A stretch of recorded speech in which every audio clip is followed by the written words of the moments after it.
안녕하세요. 반갑습니다. 오늘은 제가 굉장히 귀한 손님을 모셨는데요. 오늘은 엘리어 TV에 우리 엘리어님을 제가 모셨습니다.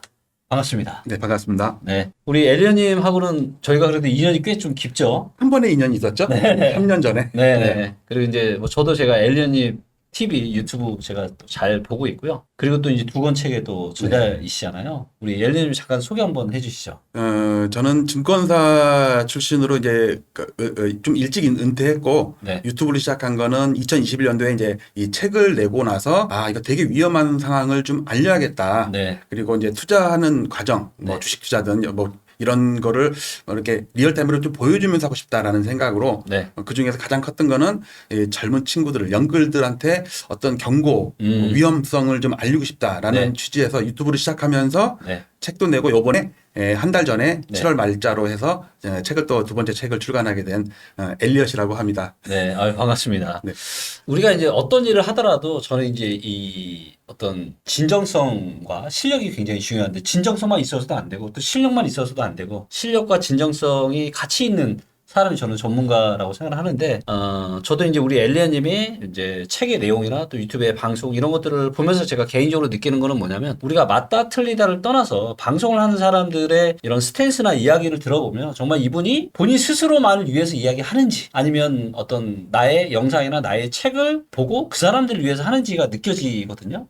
그래서 이제 그런 부분들이 저는 우리 엘리아님이 굉장히 이제 유쾌하시고 농담도 또 유튜브에서 잘하시고 그런 부분들 또 그 다음에 정말 제가 개인적으로 너무 놀란 거는 또 L 차트라고 해서 진짜 엄청난 또 차트를 만드셨잖아요. 네. 근데 아니 어떻게 이거를 이렇게 개인이 하실 수가 있는지. 그거는 한 20년 넘게 엑셀을 주로 이제 엘리어트 파동을 분석하기 위해서는 장기 데이터가 필요하잖아요. 그렇죠. 그래서 증권사 주임일 때부터 또 은퇴할 부장 시절에 은퇴할 때까지도 계속 엑셀을 했었는데 네. 우연치 않게 2019년으로 기억을 해요. 네. 제가 김기현 대표님 그 리치고 나오기 전에 네. 무슨 강의가 있어가지고 네. 그게 아마 8만 원인가 내고서 한 2시간인가 아마 강남에서 들었어요. 네. 그리고 나서 잠깐 커피 한 잔을 했던 적이 있는데 네. 아마 가물가물하지 워낙 오래됐고 그때 느꼈던 게 네. 나도 저런 차트를 만들어야겠다. 엑셀로 하는 게 아니라 네. 자유롭게 마치 증권사 HTS를 집에서 이렇게 막 봉차트로 막 월봉 맞아요. 보고 주봉 보고 막 이런 그렇죠. 것처럼 네. 해보고 싶다 그랬는데 그게 리치고가 최근에 엄청 잘 나가길래 네. 저도 벤치마킹해서 올 초부터 네. 개인 돈도 좀 깨들여가지고 전문가한테 맡겨가지고 네. 이렇게 하니까 네. 어떤 분석에서도 좋지만 네. 이걸 사용하는 사용자층에서도 상당히 유용하겠다. 싶어서 네. 그렇게 만들었고 또 김기현 대표님과의 인연은 3년 전에 2021년도에 네. 머니투데이였나요? 그렇죠. 머니투데이였죠. 브릿지 거기에 나와서 네. 풍락론 3인방 해가지고 네. 맞춰가지고 그 다음에 이제 상도 받고 할 때 그때 사진 한번 보여주시죠. 네. 그때 사진 이겁니다. 그러니까 네. 그때 동영상인데 이게 인트로 브릿지의 인트로를 제가 캡처한 거거든요. 네. 제가 먼저 풍란론을 주장해서 제가 파이오니아상을 받았고 네. 여기 김기현 대표님은 저보다도 시점을 더 잘 맞췄어요. 네. 저는 한 5, 6월 달 정도나 봤는데 네. 10월 달이라고 얘기했길래 저렇게 늦지 않을 텐데 근데 결국 지나보니까 김기현 대표님이 맞았고 네. 그러니까 조금 제가 선도적으로 주장한 거는 제가 조금 남들보다 좀 앞섰지만 네. 정확한 거는 김기현 대표님이 더 정확해서 역시 리치고를 만드실 만하다. 아닙니다. 라는 생각이 들었습니다. 그게 뭐 한 달, 두 달 그런 게 이제 중요한 건 아니고 부동산은 사실 어떻게 보면 항공모함과 같잖아요. 네. 굉장히 이렇게 느리게 움직이는 그렇죠, 거니까. 그리고 이제 사실 탈출이 쉽지가 않잖아요. 네. 저도 제 지인들도 지금 아파트 내놓은 사람들이 있는데 안 팔려요. 내놨는데 안 팔려. 지금. 언론이랑은 전혀 딴판이네. 네. 그래서 이제 그렇기 때문에 이제 저는 항상 제가 말씀드린 게 부동산은 올라갈 때 팔아야 돼. 그렇죠. 네, 이런 얘기를 많이 하고 있고요. 자, 그다음 우리 엘리언님이 요번에 두 번째 책을 내셨어요. 네. 그렇죠? 그래서 요 책 제목이 이제 뭐냐면은 2025년 대한민국 아파트 2차 폭락이 시작된다. 이런 책이에요. 네. 그래서 2020년 연말에 첫 번째 책을 내셨잖아요. 네. 그리고 21년에 상투 치고 20년에 한번 폭락 크게 한번 왔었고 네. 그리고 또다시 이런 책을 내셨는데 요 책 이야기를 저희가 좀 안 해볼 수는 없을 것 네. 같아요. 자, 먼저 2021년에 대한민국 아파트 고점이 온다 이런 얘기를 첫 번째 책에서 하셨잖아요. 그리고 이게 한국 부동산은 실거래가 지수나 뭐 L차트도 마찬가지고 네. 리치고에서도 보면은 21년이 제일 고점이었어요. 네. 물론 일부 지역이나 아파트를 보면 21년 고점보다 조금 더 올라간 곳도 있긴 하지만 전반적으로 봤을 때는 21년 10월 달이 가장 고점이었잖아요. 네네. 그런데 이게 사실 그때만 하더라도 언급을 못할 진짜 모두가 다 폭등 온다 그랬잖아요. 계속 22년 상반기까지도 계속 폭등 온다고 외쳤었잖아요. 네. 근데 어떻게 보면은 증권사 출신이시고 하시는데 어떻게 이렇게 21년에 고점을 이렇게 올 줄 알았는지 이게 되게 궁금하더라고요. 네. 2013년에 바닥을 치고 이제 그때부터 올랐거든요. 네. 그러면 2021년이면 9년째 상승인 거예요. 네. 그러니까 5년째, 6년째도 아니고 9년째 상승일 때 네. 이게 설사 1년을 더 오른다 치더라도 네. 매수한 사람 입장에서는 2년이 지나야지 팔 수가 있잖아요. 그렇죠. 그러니까 1년 동안 1억 오르고 2년 동안 3억 빠지면 그렇지. 엄청 손해보는 거거든요. 맞아요. 그리고 특히 연끌을 하는 거는 정말 위험한 거였어요. 맞아요. 왜냐면 돈 있는 사람들이 버티면 되지만 그럼요. 연끌들이는 반대매매가 나거든요. 주식으로 그렇죠. 치면. 그래서 지금 경매가 많잖아요. 네. 그래서 제가 일단 그 엘리어트 파동을 오랫동안 연구를 좀 했었거든요. 네. 그런데 주식에서뿐만 아니라 네. 서울 아파트 네. 여기에 정확히 들어맞는 걸 보고 제가 오. 저 스스로가 놀래가지고 누구한테 말도 못하고 그랬기 때문에 제가 한자까지 써갖고 이 대자라는 까지 써고 아. 폭락론이라는 이 단어를 썼는지 네. 왜냐면 더 강하게 어필하고 싶었거든요. 그렇죠. 그리고 참고로 제가 또 한 번 말씀을 좀 드리면 이게 이제 우리 엘리언님 같은 경우도 이제 우리가 내가 말을 하고 또 그렇게 언행일치가 중요하잖아요. 네. 근데 제가 알기로도 가지고 계신 또 서울의 아파트를 네. 고점에 또 잘 네. 파셨다고 네, 팔았어요. 얘기했거든요. 팔고 지금도 아직 안 산 상태예요. 그러니까요. 저는 무주택으로 전세 사는 중이에요. 네, 그러니까 말만 하시는 게 아니라 실제로 본인의 자산도 그렇게 하시는 거잖아요. 그러니까 어떤 분들은 너 집 팔았다고 폭락을 원하느냐 그게 아니고 그렇죠. 제가 분석한 바로는 앞으로 8년을 빠지겠다. 와. 그러면 한 1년 빠지고 1, 2억 빠지거나 그러면 네. 그 뭐 살구 팔구에 그 비용 하면은 1, 2억 빠져봤자는 의미가 없잖아요. 네. 그런데 이게 그냥 빠지는 게 아니라 많이 빠질 것 같아서 그래서 저도 그리고 이번에 반등할 때 살까 하다가 네. 사서 한 1년 올랐다가 4년 빠지면 어떡하나. 그럼요. 그런 것도 있고 그래서 네. 요 자료를 잠깐 말씀드리면 네. 요게 이제 2021년에 상투를 2021년에 하락이 아니에요. 네. 2021년에 시작이 되는 거죠. 그렇죠. 그러니까 그리고 고점을 치더라도 급하게 V자로 빠지는 게 아니라 천천히 빠지다가 나중에 급락이 오는 거거든요. 네네. 마찬가지로 이것도 책에다가는 2024년이라고 쓰고 싶었어요. 아, 시작이 되는 거니까. 그렇죠. 저는 10월 달로 보거든요. 이번 달 10월. 좀 대표님이랑 좀 비슷해요. 그게. 맞아요. 예. 늦으면 12월인데 저는 10월 또는 그보다 더 빠를 수도 있고. 네. 그래갖고 2025년이라고 한 것도 2024년이라고 하고 싶었는데 과거 이때의 책을 기억을 해서 좀 늦게 가자. 그런 네. 것도 있고 내년에도 책이 팔려야 되니까 이게 2024년이면 네. 맞았다 치더라도 2025년에 사람들이 안 사잖아요. 야, 대단하십니다. 이건 약간 농담이고 네, 네. 자, 일단 요 차트가 가장 메인 차트라고 저는 생각을 하거든요. 네. 우리나라 최초의 아파트가 해방 이후에 1958년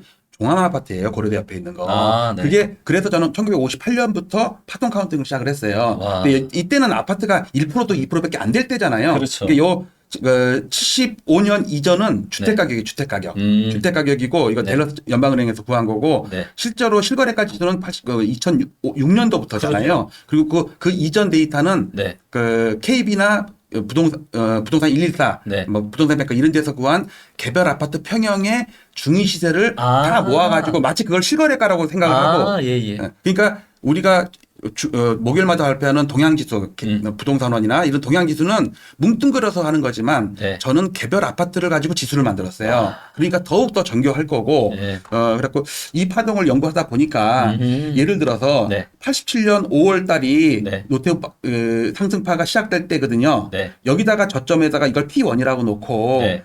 98년 IMF 때를 P2로 하고 놓고 네. 두 점이 있으면 기울기울고 해가지고 1차 방정식을 만들 수가 있잖아요. 그렇죠. 그래서 여기 만들어진 게 요 분홍 노란색 있잖아요. 요거. 네, 네, 요게 요 함수로 만든 거예요. 그러니까 와. 막대기로 마우스를 그은 게 아니고 예. 엑셀에다 함수 값을 해가지고 탐제트 값 구하고 또 로그 차트에서는 지수 함수로 해가지고 예. 하다 보면 네. 여기 딱 닿는 거 보이세요? 와. 이걸 정확하게 볼게요. 네네. 87년 5월 달에 파동이 시작인데 네. 이걸 P1이라고 놓고 98년 11월을 P2라고 놓고 네. 함수를 만들어서 요런 함수를 만들어갖고 쭉 와. 그으면 여기 보실래요? 여기 점점 이렇게 계속 가는 거. 처음에 13년, 14년은 천천히 오르다가 여기서부터 튀기 시작했잖아요. 그렇죠. 이거 네. 기가 막히죠. 네. 또 한 가지는 네. 61년이 상투예요.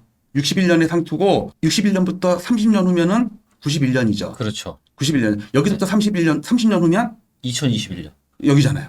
아. 30년이죠. 네. 그리고 사람들이 왜 2020년, 21년에 미친 듯이 연끌을 했냐면 네. 우리나라 이제 일제시대, 일제강점기에 10살 때 2010년에 우리가 한일 병합이 됐다면 네. 그 아이가 40세가 되면 30년이 되잖아요. 네. 그러면 이 아이가 10살 때부터 40살 될 때까지 30년 동안 어떤 현상이 똑같이 반복이 됐다면, 진행이 됐다면 그 현상이 영원히 지속될 거라고 생각하거든요. 네. 그래서 1910년대, 20년대에는 항일 독립운동이 많았지만 20년, 30년 넘어가면서 항일 독립운동이 없어지면서 전부 이제 투사들이 다 만주나 이런 데로 나갔잖아요. 네. 그래서 서울 아파트도 87년부터 30년이 지난 2017년 이후가 되면 네. 사람들이 이 현상이 아파트는 영원히 오른다라는 현상이 고착화되는 거예요. 이게 심리학에 나오더라고요. 그래서 네.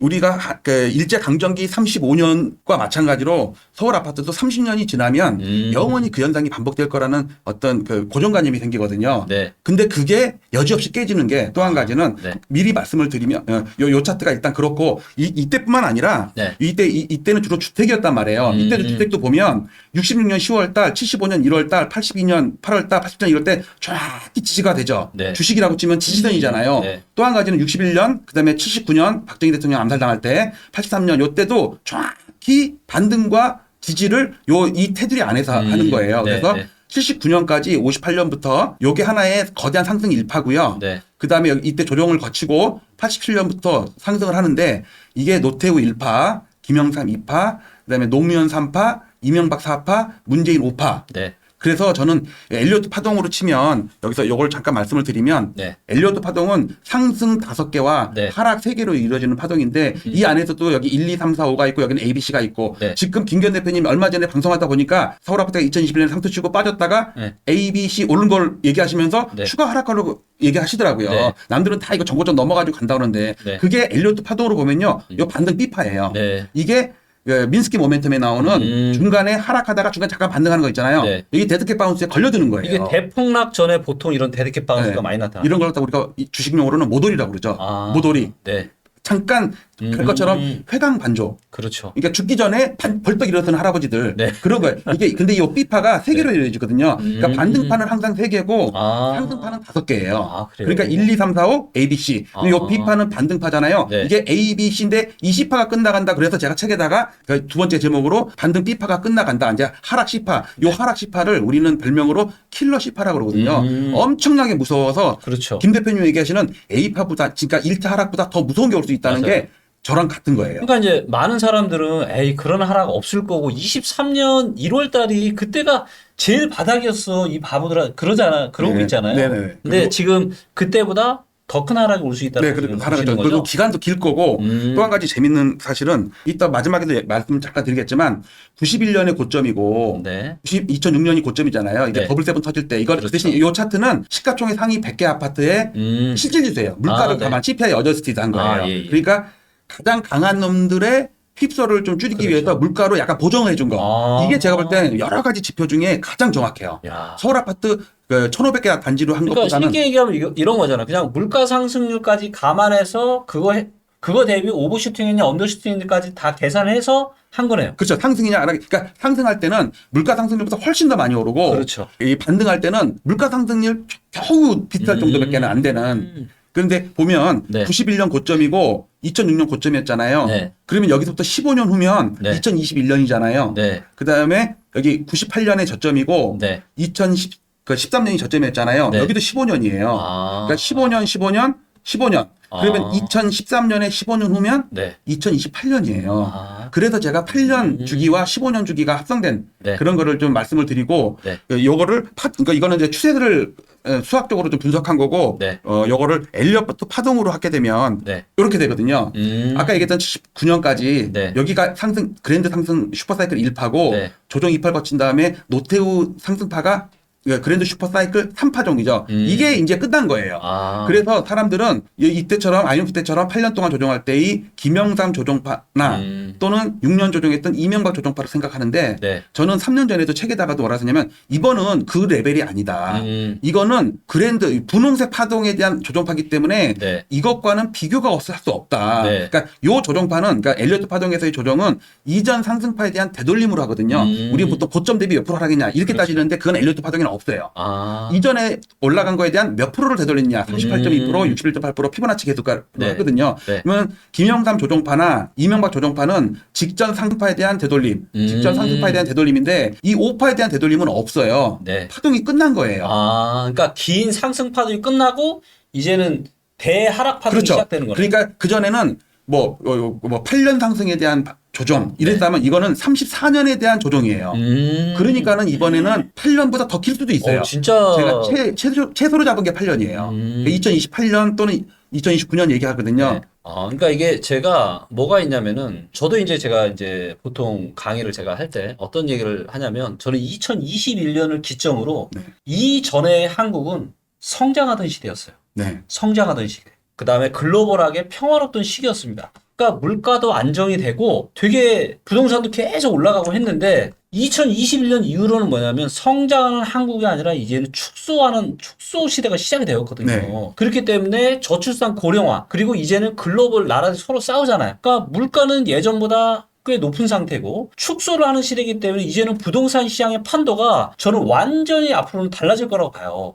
저 순간적으로 약간 등골이 약간 소름이 끼쳤어요. 네. 왜냐면 그래서 제가 얼른 요 차트를 보여드리려고. 예. 방금 말씀하신 게 이 차트예요. 아. 이게 뭐냐면 예. 코스피 상투가 2021년 6월 25일 전쟁 난 날이거든요. 네. 3,316. 네. 그리고 서울 아파트는 그해 10월 달이었어요. 같은 해였단 말이에요. 네. 근데 그때 어떤 현상이 있었냐면 방금 얘기했던 것처럼 상승이 끝나고 축소가 시작됐다는 게 요 까만 거 있죠. 예. 요게 생산 가능 인구 비중이에요. 아. 2021년이 상투예요. 이게 3년 전에, 맞아요. 3년 전에 쓴 책에 있는 그대로 내용이거든요. 그때 네. 데이터를 하나도 안 변했어요. 왜냐면 이게 프로젝션까지 다 그 통계청에서 나온 거거든요. 네, 그러면 이 빨간 게 서울 아파트 실질 지수예요. 네. 2021년 10월 달에 상투 쳤죠. 네. 서울 아파트는 6월 달에 상투 쳤잖아요. 네. 아직도 그 고점을 못 넘고 있어요. 와. 그러면서 생산 가능 인구는 앞으로 계속해서 비중이 줄게 됐어요. 그러니까 그렇죠. 인구수가 줄는 게 아니라 비중이 주는 거예요. 네. 이 현상이 네. 그러면서 이번에 우리가 지금 부채 비율이 엄청 높잖아요. 네. 전 세계적으로 이런 현상이 있었을 때 네. 가계 신용과 기업 신용이 네. 둘 다 100%를 넘었거든요. 맞아요. 처음 있는 일이죠. 합치면 200%가 넘었잖아요. 그렇죠. 이때 스페인도 무너지고 미국도 무너지고 일본도 무너졌어요. 아, 그래요? 예, 그거를 제가 요 한 차트에서 보여드릴게요. 이걸 원래 아까 보니까는 요거 내용은 빠져 있길래 네. 이거 보시면 이건 일본이에요. 네. 30년 전에 일본 상투. 네. 이거는 15년 전에, 그러니까 2021년 기준으로 네. 15년 전에 2006, 7년도에 미국, 그다음에 이건 스페인이에요. 유럽 보시면 일본의 생산 가능 인구가 상투치기 바로 직전에 그렇죠. 니케이가 잃어버린 30년이 시작됐는데 이게 91년이에요. 네. 우리보다 30년 전에 21년에 30년이면 1991년이잖아요. 네. 이때 가계 부채는 그러니까 GDP 대비 가계 부채가 여기에 하우스홀드가 있냐면은 70%가 안 됐어요. 근데 기업 부채가 147%야. 네. 어쨌든 합쳐서 200%가 넘죠. 그렇죠. 여기 200%가 넘는 게 나오죠. 네. 이러면서 잃어버린 20년이 시작된 거예요. 아. 그다음에 미국을 보면 네. 미국은 기업 부채는 많지가 않았는데 네. 개인 부채가 100% 갔어요. 이러면서 서프라임 네. 뭐 이렇게 자격이 없는 사람들한테 막 돈을 그렇죠. 막 빌려줬잖아요. 맞아요. 그리고 가계 부채가 그렇게 늘어나가지고 이때 그 케이스 신뢰지수가 폭락을 했거든요. 아. 이러고 나서 한 1년인가 2년 있다가 생산 가능 인구 비중이 확 줄어요. 아, 예. 어쨌든 거의 비슷한 상태죠. 근데 스페인이 심각한데 피그스에서 네. 이때도 보면 이때도 가계 부채는 100%가 안 넘었어요.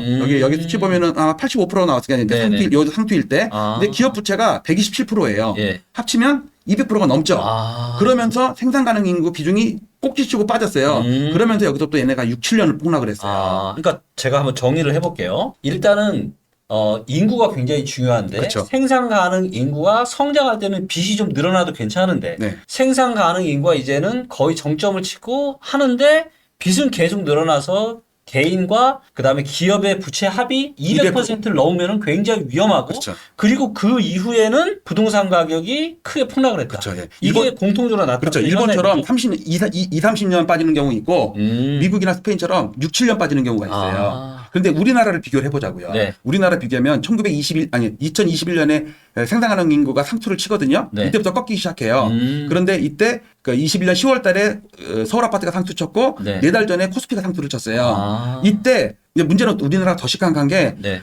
이 세 나라는 네. 둘 중에 하나만 100%를 넘겼어요. 네. 근데 우리나라는 기업과 가계가 쌍으로 100%를 넘긴 거예요. 그러니까 위험한 거죠. PF 사태가 문제가 아니라 네. 그러니까 우리는 가계부채가 지금 큰일 났다 난리잖아요. 그렇죠. 어제 오늘 막 뉴스 뭐 9조 넘었대느니. 네. 근데 알고 보면은 1년 전부터 PF 사태가 계속 수면 아래 잠겨 있잖아요. 네. 그러니까 이게 두 개가 쌍으로 위험한 거예요, 지금. 그리고 여기에 포함이 안 된 데이터가 있잖아요. 그게 뭐냐면 전세 대출. 그렇죠. 예. 사실 전세 대출까지 다른 나라에는 없어요, 지금 예. 그러니까요. 더하면은 이게 이 개인 가계 부채만 저는 150% 정도라고 알고 있거든요. 전세를 더할 경우는 그렇죠, 그렇죠, 그렇죠. 그렇게 놓고 보면은 사실 한 280%가 되겠네, 그럼. 네. 그래서 저도 이제 뭐 전세 PIR이나 전세 주택구입부담지수나 여러 가지 데이터들을 보면서 전세 시장도 여전히 저는 좀 향후에는 문제가 좀 될 수 있다고 보고 있고 지금 당국에서 엄청 지금 전세 대출 줄이고 있잖아요. 네. 그리고 여기서 제가 또 하나 여쭤보고 싶은 게 뭐냐면은 22년 혹시 기억나세요? 20년 6월달, 7월달까지도 대다수 99%의 부동산 전문가가 뭐라 그랬냐? 서울에 입주 물량이 없고 임대차 3법 지금 2년 갱신 때문에 전세가 폭등할 거라고 그랬잖아요. 네. 제가 뭔 소리냐? 아, 기억나요. 네. 그럴 일 없다. 혼자 그랬죠, 혼자. 근데 전세가 매매가보다 더 폭락을 했잖아요. 네. 근데 사실 그때 입주 물량이나 이런 것들을 보면은 전세가 그렇게 폭락을 이거 하나도 없었거든요. 근데 왜 그렇게 전세가 폭락을 했으며 그럼 향후에 다가오는 이런 또다시 25년에 큰 하락이 나타난다면 그때도 혹시 전세가 폭락이 동반이 올 수 있다고 생각하세요? 그것까지는 생각 안 해봤는데, 네. 그러니까 저는 엘리어트 파동은 과거 데이터를 갖고 하는 거란 말이에요. 맞아요. 어떤 통계적인 기법인데 30년 전에 일본, 네. 15년 전에 미국, 네. 스페인, 네. 그리고 현재의 그러니까 2021년 기준으로 하면 15년마다 어떤 사이클이 오는데, 맞습니다. 자, 요거를 그러면 네. 이게 1991년이거든요. 네. 91년에 우리도 상승 왔었어요. 이때 일본이랑 같이 빠졌다가 우리는 8년 빠지고서 반등했고 일본은 계속 빠졌고요. 그렇죠. 자, 이거를 네. 한 차트에다가 넣어보면 놀라운 걸 볼 수가 있어요. 요 차트입니다. 와, 아니 이거 한눈에 봐도 너무 복잡한데. 복잡하죠? 자, 이건 네. 뭐냐면 네. 요거는 아파트 값입니다. 네. 요건 아파트 값이고 음. 요거는 부채 비율. 아. 그러니까 민간 신용, 네, 가계와 기업을 합친 네. 민간 신용이고요. 네. 요거는 생산 가능 인구 비중입니다. 요거는 GDP 대비 비중이고 요거는 전체 인구 대비 비중이에요. 요거는 그야말로 실질지수, 그 나라의 실질지수. 네, 네. 그러니까 30년 전에 일본을 21년에 맞추고 네. 15년 전에 미국, 스페인을 여기 21년에 맞춘 거예요. 네, 네. 이제 딱 보시면 네. 당연히 여기 맞췄으니까 당연히 겹치는 게 맞는 거고 당연히. 그렇죠. 문제는 얘네들을 보면 네. 보세요. 지금 여러분들 21년에 상투를 쳤는데 네. 가계부채가 지금도 들고 있죠. 그러니까요. 다른 나라도 똑같았어요. 아, 그래요? 이거 보세요. 상투를 여기서 쳤는데 아. 부채는 계속 늘어. 그렇지. 이게 관성이 있으니까. 관성이 있으니까. 아. 예. 언제 주냐면요. 예. 반대매매. 부동산 부동산 폭락하고 나면 예. 그때는 갖고 싶지 않아도 내 아파트를 팔아가지고 맞아요. 이렇게 70%는 가져가 보고 나한테 30%밖에 안 줘요. 그렇죠. 그러면은 당연적으로 가계부채가 줄은 거죠. 그런 현상이 공통적으로 세 나라가 다 나타났어요. 아. 우리나라뿐만 아니라. 즉 강제 청산이죠. 예. 주식으로 치면 반대매매, 스탁론 맞아요. 이런 거죠. 예. 그러니까 내가 갖고 싶지 않아도 그러니까 주가 한 번씩 한 100%씩 빠지고 나면 갑자기 신용 물량이 확 줄잖아요. 네. 그거는 회수해 봤으니까 그런 거죠. 맞아요. 그리고 이때 보시면 생산 가능 인구는 거의 비슷한 1, 2년 차이도 안 나요. 그러네요. 코리아, USA, 스페인, 재팬 지금도 빠져요. 근데 문제는 일본처럼 이렇게 초록색은 일본처럼 잃어버린 20년 동안 빠질 것이냐. 네. 저는 그렇게 안 봐요. 이렇게 봐요. 요게 8년이에요. 요게. 이렇게 따지면 우리가 2028년이라고 여기. 스페인도 반등했고 물론 전고점까지 못 왔지만 네. 미국도 반등하고 일본은 계속 빠지고. 네. 요 차트가 제 책에도 있으니까 오늘 하는 자료는 다 책에 있는 자료들이거든요. 이제 저는 딱 한눈에 보고 와 도대체 이거 뭐지 이랬는데 이제 말씀을 듣고 보니까 이제야 차트가 보이네요 눈에. 자 우리 엘리언님의 말씀을 들어보니까 참 어떻게 보면 이 부동산에서 이 주식시장을 보통 뭐 분석하는 방법 중에 하나로 엘리엇 파동을 하는데 이것을 부동산 시장에 결합을 해서 또 정확하게 한번 맞추셨고 사실 요번에 두 번째 책에서 얘기하는 것까지 맞으면 거의 이제 부동산 차트의 신이 되실 것 같은데 여기서 이제 제가 저도 이제 우리 엘리언님하고 비슷한 생각도 있지만 비슷한 생각은 뭐냐면 대세 하락이 또다시 진짜 큰 하락이 남아있다고 생각을 하는데, 28년 정도가 저점이라고 이제 말씀을 해주셨는데, 저는 생각이 조금 다른 게 뭐냐면은, 만약에 이제 우리가 이제 금융위기 이후에 나타났던 이런 완만한 하락 패턴으로 생각을 하면은, 이제 저점이 27년이나 28년이 될 수도 있을 것 같은데, 만약에 IMF처럼 급락이 나온다면, 그러면 순식간에 가격 거품이 빠지면 그러면 그때 또다시 정부가 또 엄청난 부양책을 쏟아 부을 거고 그러면 IMF 때를 보면은 한 1년 반 있다가 대세 상승장이 또 시작이 됐거든요. 네, 맞아요. 저는 그럴 수 있는 가능성도 있는 거 아닌가라고 생각하는데 혹시 그 부분은 어떻게 보세요? 마침 요 차트에 그게 다, 제가 얘기하고 싶은 게 다 있는데. 아, 그래요? 예. 여기, 김기현 대표님이 말씀하신 건 요거거든요. IMF 때 순간적으로 빠져버린 맞아요. 거. 1년도 안 빠졌어요. 네. 그 다음에 8년으로 올랐거든요. 그렇죠. 그러니까 근데 그렇게 되려면 네. 이때는요. 네. 보세요. 여기서부터 여기까지가 8년 빠졌다고 그랬잖아요.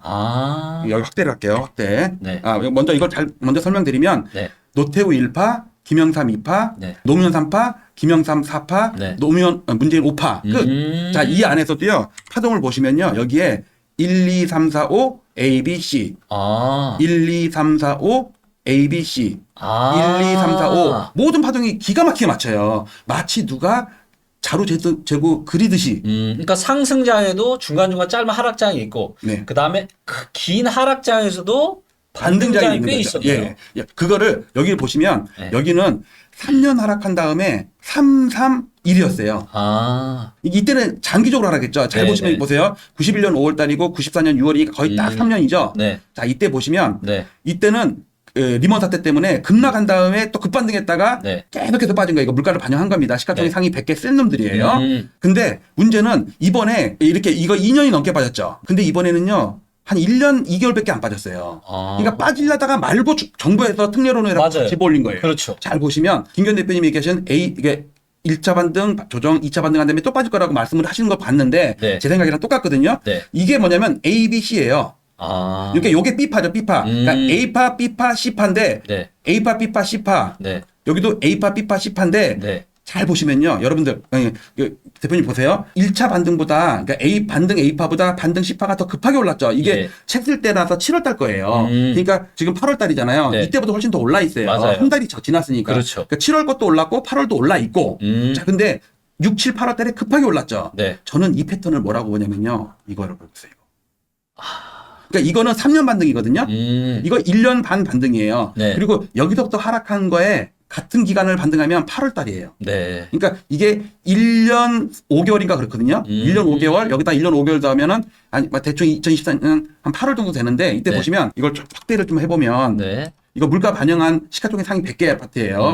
그 개별 아파트는 정보점 넣은 것도 많이 있어요. 네. 근데 보시면 처음에는 반등이 약하고 조정했다가 이때 급하게 오르잖아요. 이번 달에 더 올랐어요. 네. 이게 어떤 패턴이냐면 이때 보시면 처음에 반등하죠. 네. 약하게 하죠. 아. 마지막에 급하게 올리죠. 이게 뭐냐면 낚싯대 이론인데 네. 낚시를 할 때 네.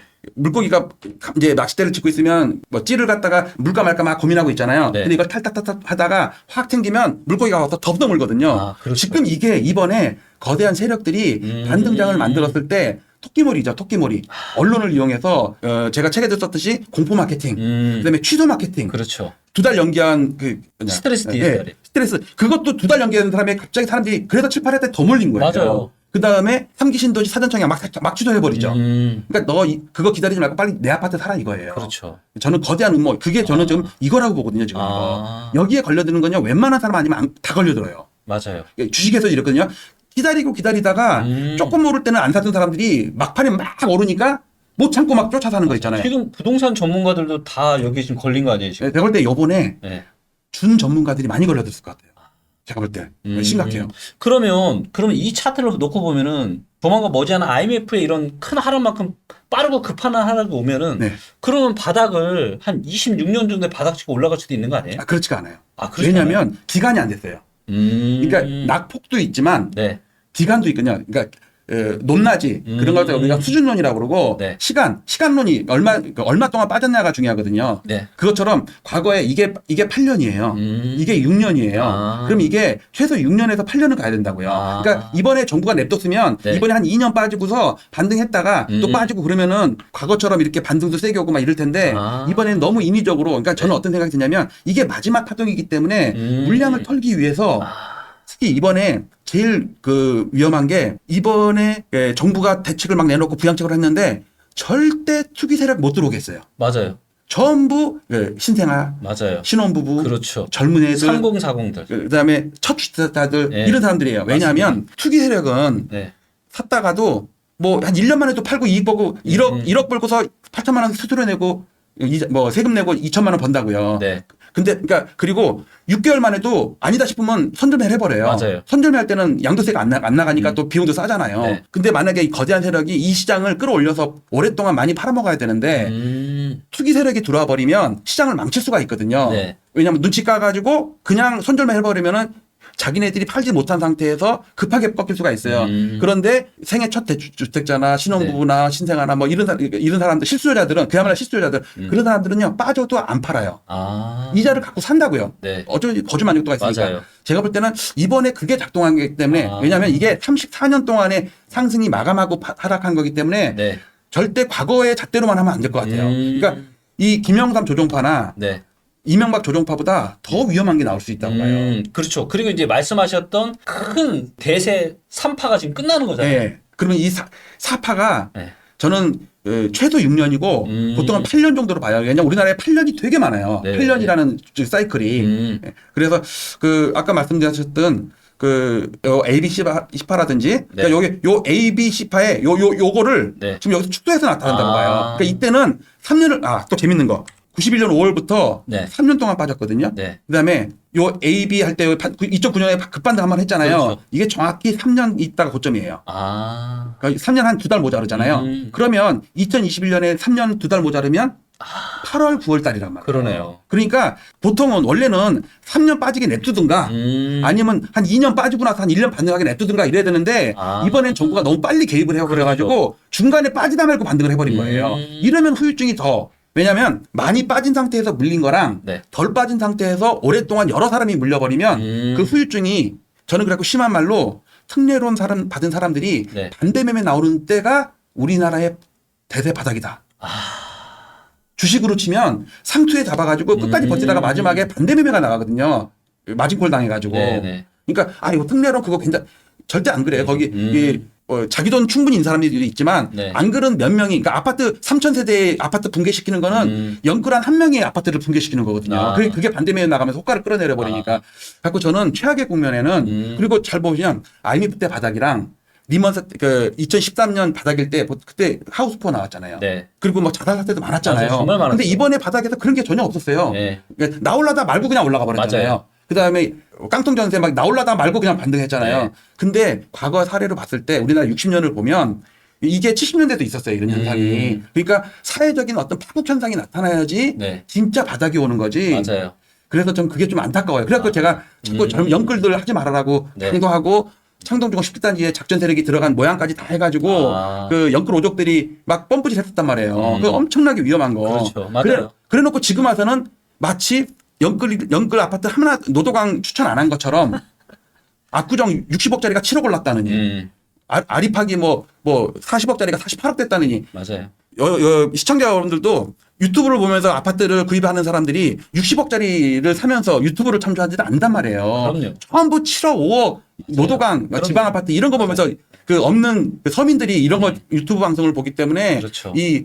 참 그나마 그 중에서도 양심적으로 방송하시는 김기현 대표님 같은 분이 많아야 되는데 훨씬 적다는 게 맞아요. 조금 좀 안타깝습니다. 저는. 네. 그러니까 저는 이제 이런 것 같아요. 어떻게 보면은 이 영상은 정말 영끌하신 분들이 보시기에 너무 불편한 영상일 수도 있다라고 봐요.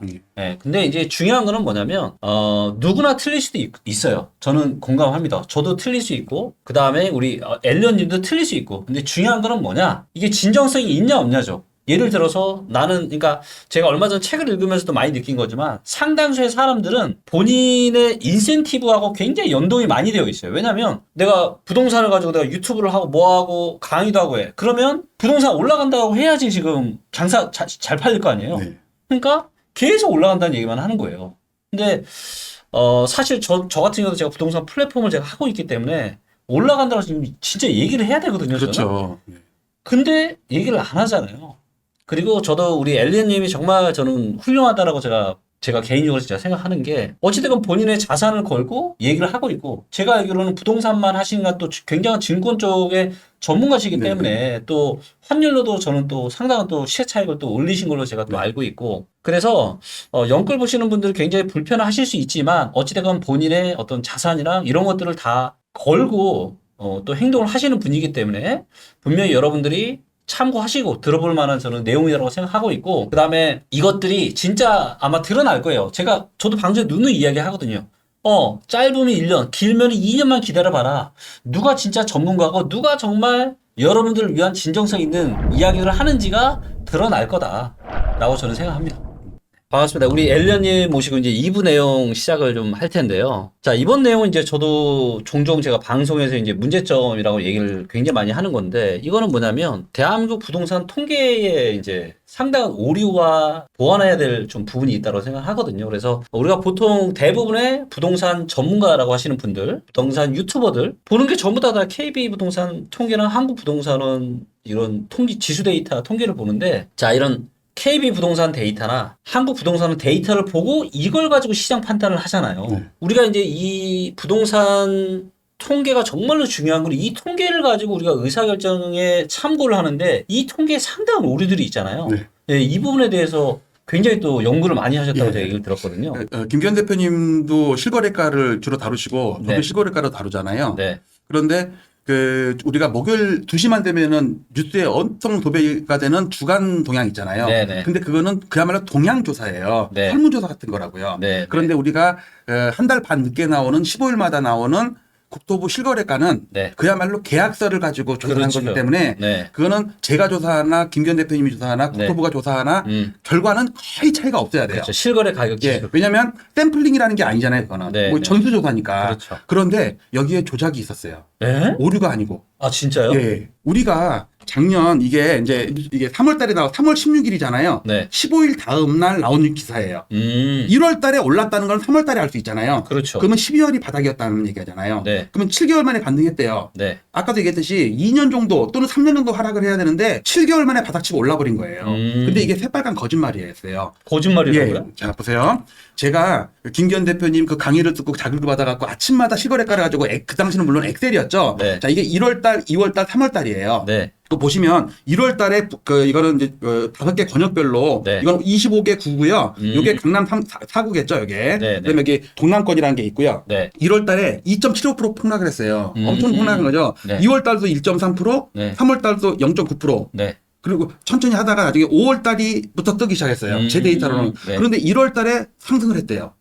이상하잖아요. 네. 이상하다 그래갖고 제가 어떤 걸 조사를 했냐면 이게 이제 3월 15일 날 1월 달 거를 발표하는 이건 국가 공인 통계예요. 네, 네. 국토부 산하기관에서 부동산원에서 조사한 거고요. 네. 자, 이걸 들어가서 보시면 사이트에 들어가서 보시면요. 네. 10월 달에 상투 치고 빠지다가 여기 12월에 바닥치고 1월부터 올랐다고 나오잖아요. 아, 그러네요. 근데 제 데이터는 계속 빠지는 걸로 나왔거든요. 아. 이상하다 싶어가지고 네. 보통 사람들은 매달 발표하는 것만 보지 분기마다 발표하는 거는 잘 안 보거든요. 네. 자, 이게 네. 동남권, 서부권 5개 권역인데 네. 이제 서부권을 보면 1월달, 2월달, 3월달이 올랐다고 나오잖아요. 네. 5개 다 조사할 필요 없이 동남권은 4개고 다른 데는 8개국인데 여기 서부권은 3개국밖에 없어요. 네. 도심권도 3개국고 이 3개국을 보면은 1월달, 2월달, 3월달 올랐다고 나오잖아요. 네. 중간고사를 3번 봤는데 네. 다 올랐대요. 네. 자, 그런데 이거는 분기별 아파트 실거래가 지수를 발표할 때는 네. 구별로 25개국가 나와요. 그러니까 근데 1쿼터 그 대신 얘는 분기를 묶어서 나오죠. 맞아요. 1쿼터가 네. 은평구가 1.5% 빠졌대요. 네? 서대문구도 0.39% 빠졌대요. 마포구도 0.6% 빠졌대요. 어떻게 이럴 수가 자, 있죠? 이게 서부권이거든요. 서부권. 예. 서부권의 국영수 과목이 세제 과목 다 하락을 했는데 평균값이 올랐대요. 이건 말이 안 돼. 이게 그러니까 세 과목을 시험 네. 봤는데 세 과목이 다 떨어졌는데 네. 평균값은 다 올랐대요. 그러니까요. 말이 안 되는 거죠. 말이 안 되잖아요. 그러니까 1월달, 2월달, 3월달 올렸으면 1, 2, 3월을 종합한 게 1분기니까 그러니까. 1분 값이 올라야 되는데 1분기 값은 떨어졌네? 그것도 3개월 연속 다. 그러면 둘 중에 하나는 틀린 거잖아요. 거짓말이죠. 네. 이제 이거는 이제 2분기가 되면 6월 달께 나오면 7월 15일 날 발표가 될 거 아니에요. 네. 7월 16일 날 나온 신문 기사를 제가 캡처한 거거든요. 음. 자, 25개구의 나래비를 쭉 세웠어요. 네. 많이 오른 거 있고 하락한 것도 있겠죠. 네. 근데 평균이 제일 많이 올랐대요. 평균이 중간에 있어야 될 거 아니에요. 이게 어디 자료라고요? 이게 신문 기사에 나온 거예요. 아, 제가 만든 게 진짜요? 아니고. 아니, 이런 어떻게. 웃기는 경우가 있어요. 그러니까 이게 중학생이 네. 시험을 봤는데 네. 엄마한테 네. 점수 올랐대요. 아. 아까 아이패드 사달래.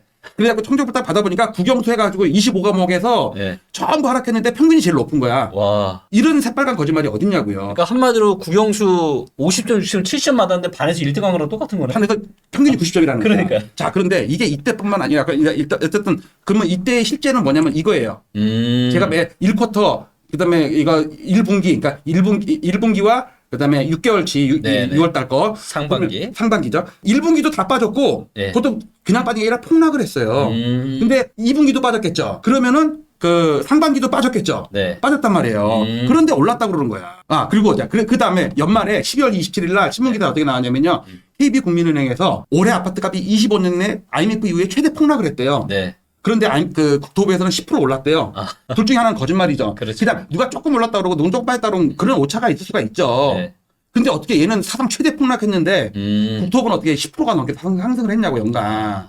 그리고 실제로 23년은 가격이 올랐잖아요. 그래도 연초 대비해서는. 아니에요. 아니에요? 아니요. 제 데이터로는 안 올랐어요. 아, 그래요? 예, 예. 이따 표를 보여드릴 텐데 그 다음에 또 더 웃기는 건요. 딱 1월 달이니까 1월 아파트 실거래가 깜짝 상승이래요. 10월에부터 하락이 시작했단 말이에요. 맞아요. 2차 하락이 시작된 거죠. 그때 그렇죠. 짧은 하락이. 네. 그래갖고 11월도 빠지고 12월도 빠지고 1월도 빠지고 2월도 빠지고 제 데이터는 그렇게 나오거든요. 근데 갑자기 그 2월 달이니까 이거는 잠정치예요. 3월 15일 날은 확정치가 나오는데 1월 달에 깜짝 상승이래요. 아. 자, 이 깜짝이라는 단어가 중요한 거예요. 이 기자도 분명히 하락을 했는데 네. 이 깜짝이라는 건 뭐예요? 놀래키는 거잖아요. 그렇죠. 말이 안 된다는 얘기는 거는 기자 스스로가 웃기다는 얘기예요, 이거. 그래서 또 봤어요. 자, 분명히 이제 1분기가 나오겠죠? 이번에는요. 서부권뿐만 아니라 도심권까지 조작을 했어요. 왜냐하면 이 도심권은 용산, 중구, 종로구예요. 네. 그래갖고 여기도 보니까 3개월 연속 올랐죠? 네. 여기서 3개월 연속 올랐죠? 네. 자, 그런데 이제 분기별로 4월 15일 날 되면 1분기가 나올 거 아니에요? 딱 보니까 종로구도 빠져, 중구도 빠져, 용산구도 빠져. 그러니까 이건 뭐냐면 사탐, 바탐도 다 빠졌는데 평균이 올랐다는 얘기야. 아. 그러니까 작년에 조작했던 것뿐만 아니라 올 1월 달에는 더 조작을 한 거예요. 최종적으로 이거 보시면요. 네. 자, 빨간 거는 국토부 실거래까지 있습니다.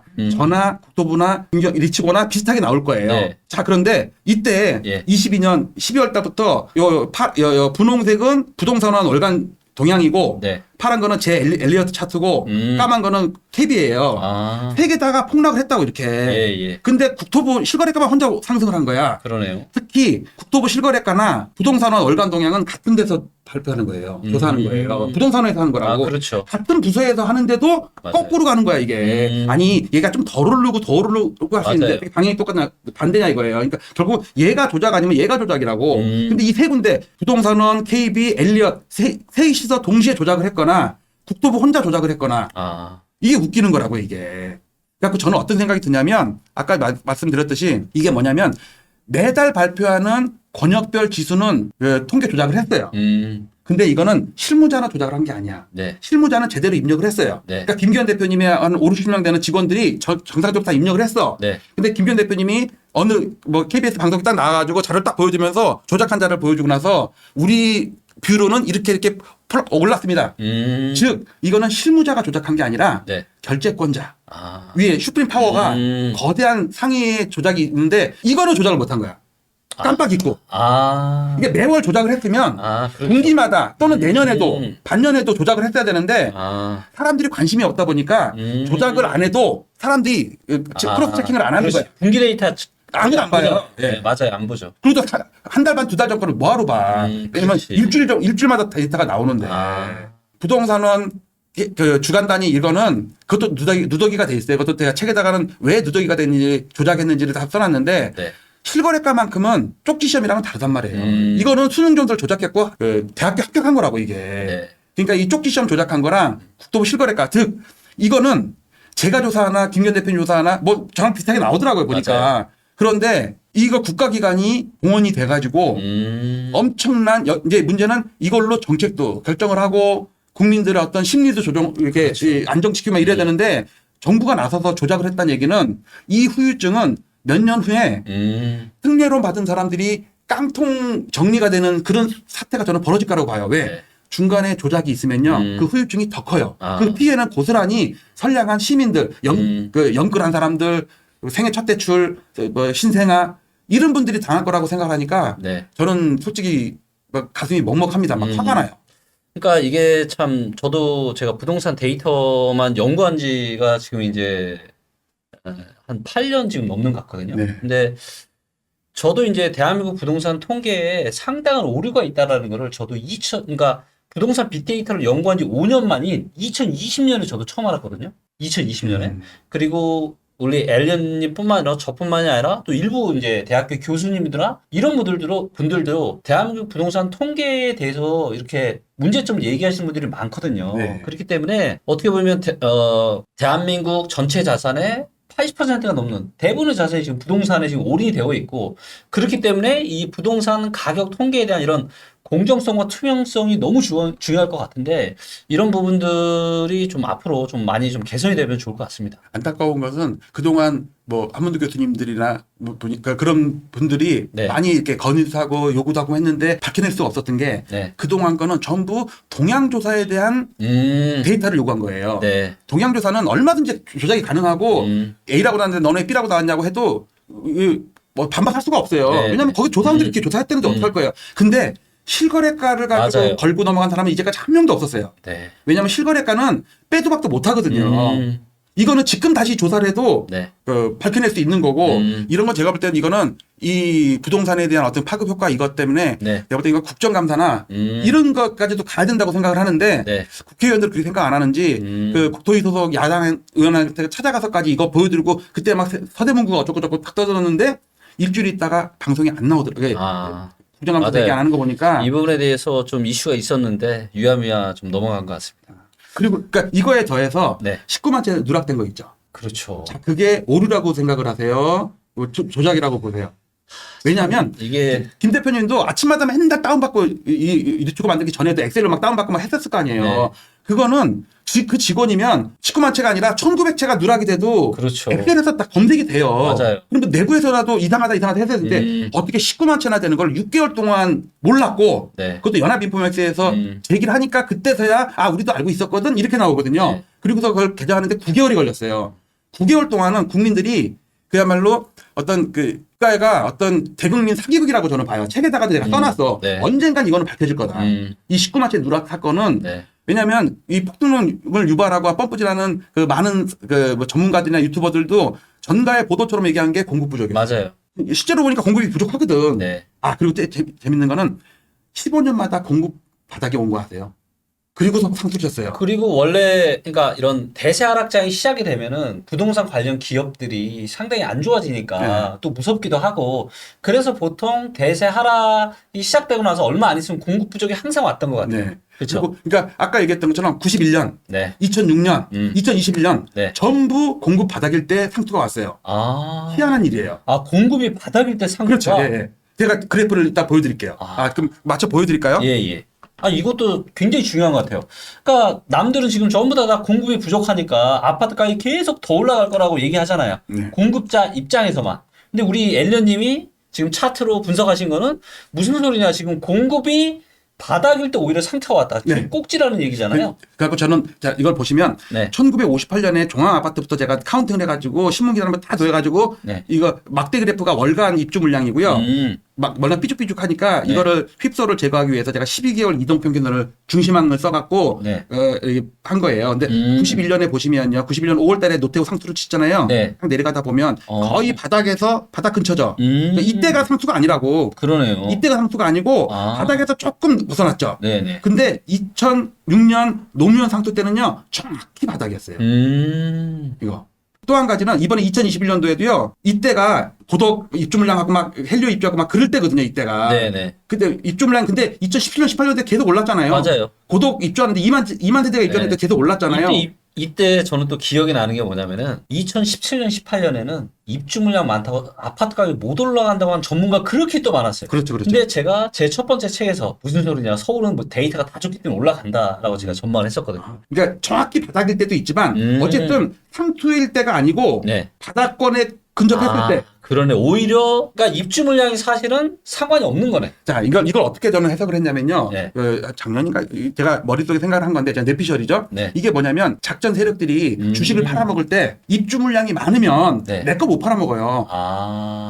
내게 그러니까 시중에 팔아먹을 살 게 많지가 않을 때 네. 내 게 10개를 팔아먹기가 더 쉽단 말이에요. 그렇죠. 그러니까 상투는 입주 물량이 없을 때 희소성이 있는 내 아파트를 비싸게 고가에 천천히 야금야금 팔아먹기가 아주 좋은 거죠. 아. 그게 이 데이터로 안 그러면 이걸 해석할 수가 없어요.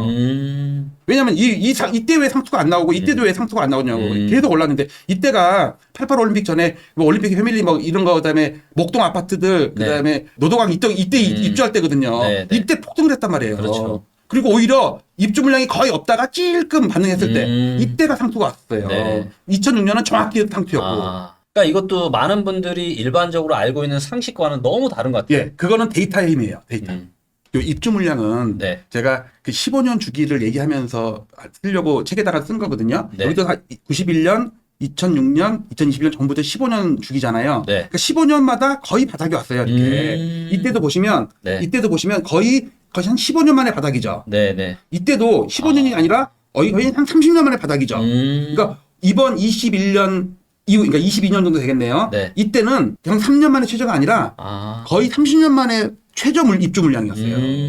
근데 어쨌든 그러네요, 15년마다 이런 입주 물량 바닥에 주기가 와서 제가 15년 주기서를 자꾸 얘기하거든요. 근데 이거 나온 김에 네. 그 아까 말씀드렸던 엘리어트 파동에서 네. 91년, 2006년, 2021년이 15년이었다. 네. 그다음에 98년, 네. 2013년 15년 주기다. 그렇죠. 이거의 15년 후가 2028년이다. 네. 그래서 15년 주기선을 얘기한 거고요. 또 한 가지 우리가 그 전세가율이 있잖아요. 네. 뭐 지금 한 50%, 60% 왔다 갔다 하잖아요. 네. 그거를 뒤집어서 놓고 보면요. 희한한 일이 벌어져요. 상황이 벌어져요. 자, 우리는 전세가율이라는 거는 뭐냐면 매매가가 기준이고 전세가가 몇 프로냐잖아요. 그렇죠. 근데 그 내재 가치는 전세가거든요. 맞아요. 그래서 항상 저도 얘기하는 게 전세가 본질적인 가치다. 그렇죠. 그러니까 분모를 매매가로 놓지 말고 전세를 그 분모로 놓으면 몇 배냐요, 몇 배. 그렇죠. 그러니까 50%라는 얘기는 2배잖아요. 네. 그러면 91년 5월달 노태우 상투 때는요. 네. 매매가율이 339%였어요. 그러니까 전세가 1억이면 전세보다 매매가 3배가 넘게 비싼 거예요. 그렇죠. 그러니까 1억이면 3억이 된 거예요. 예. 그 매매가가. 그러면 한 그 전세가율로 치면 한 30 몇 프로 정도 되려나? 네. 그렇죠? 자, 그다음에 2006년도에는요. 가장 피크 거의 4배. 매매가 4억이면 예. 전세가가 1억밖에 안 되는 거예요. 엄청 이게 뭘 얘기하냐면요. 전세가가 못 오른 게 아니라 네. 매매가가 너무 많이 오른 거예요. 맞아요. 그만큼 버블이 생긴 거죠. 그렇죠. 그러니까 내재 가치에 비해서 네. 그 매매가가 버블이 많이 생겼기 때문에 상투를 치는 거죠. 맞습니다. 근데 그게 15년이란 말이에요. 네. 그 다음에 이번에도 네. 246%예요. 이번에는 매매가도 올랐지만 전세가도 같이 올랐어요. 이게 왜 이러냐면 이전에는 전세 대출이 없었잖아요. 근데 2010년대 이후로는 없던 전세 대출을 저금리로 소득도 안 보고 대출을 막 치주다 보니까 전세가가 과도하게 오른 거네. 그러다 보니까 전세가가 너무 많이 오른 거예요. 어쨌든 저는 갖고 이건 상태 어떻게 보냐면 이건 5파의 끝이잖아요. 네. 3파가 엘리어트 파동에서 가장 세다고 하거든요. 그러니까 가장 버블이 많이 생긴 거야. 5파가 가장 약해요. 네. 그러니까 사람들은 여기 9년 동안 올랐잖아요. 엄청 올랐다고 보는데 네. 엘리어트 파동 입장에서는요 가장 못 오른 거예요. 아. 왜냐면 이때는 9년 동안 오른 거고 이때는 4년 동안 오른 거예요. 와. 4년 동안의 기울기를 보세요. 이거는 8년인데 네. 그래서 저는 면적을 갖고 따지거든요. 예. 높이도 중요하지만 기간도 중요하다. 이거 합치면은 직각삼각형이 나올 거 아니에요.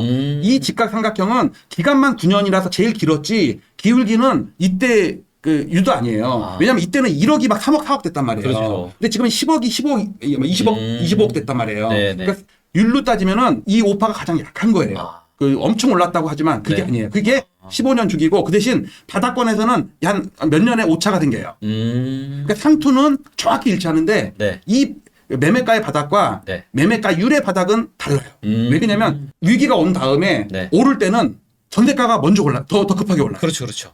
위기를 벗어날 때는 네. 전세가가 더 빨리 오르는 경향이 있어서 맞아요. 이때도 매매가가 박근혜 대통령 이후에는 천천히 올랐는데 아까 얘기했던 그 아마 전세 대출도 아마 이때 그랬을 거예요. 네네. 그래서 기울기가 더 세잖아요. 그렇죠. 그러니까 얘가 더 빠지다가 올라. 뒤늦게 발동이 매매가는 뒤늦게 발동이 걸리는 맞아요, 거예요. 맞아요. 이렇게 이때가 급하게 오른 그렇죠. 거. 이때는 오히려 전세가가 완만하잖아요.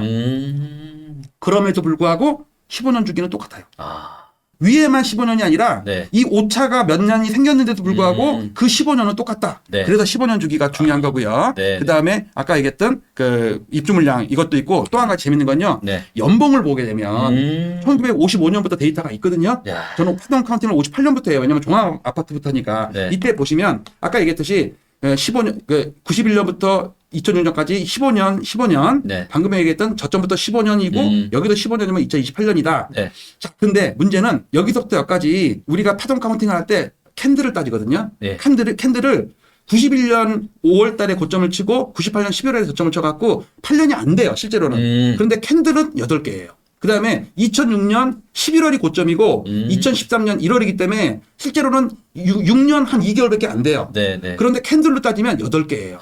요 때도 8개예요. 네. 그 다음에 박정희 대통령 안살당하고 나서 8년 동안 조정이 있었거든요. 이때도 8개예요. 아. 그래서 이 8캔들, 9캔들 이게 중요하고, 그다음에 요 초록색 선 있죠. 네. 초록색 선 보면 여기 때부터 보면요, 82년 바닥, 87년 노태우 바닥, 네. 그다음에 IMF 때 바닥, 2014년 박근혜 바닥, 기가 막히게 요 초록색 선에 닿지 않아요? 예.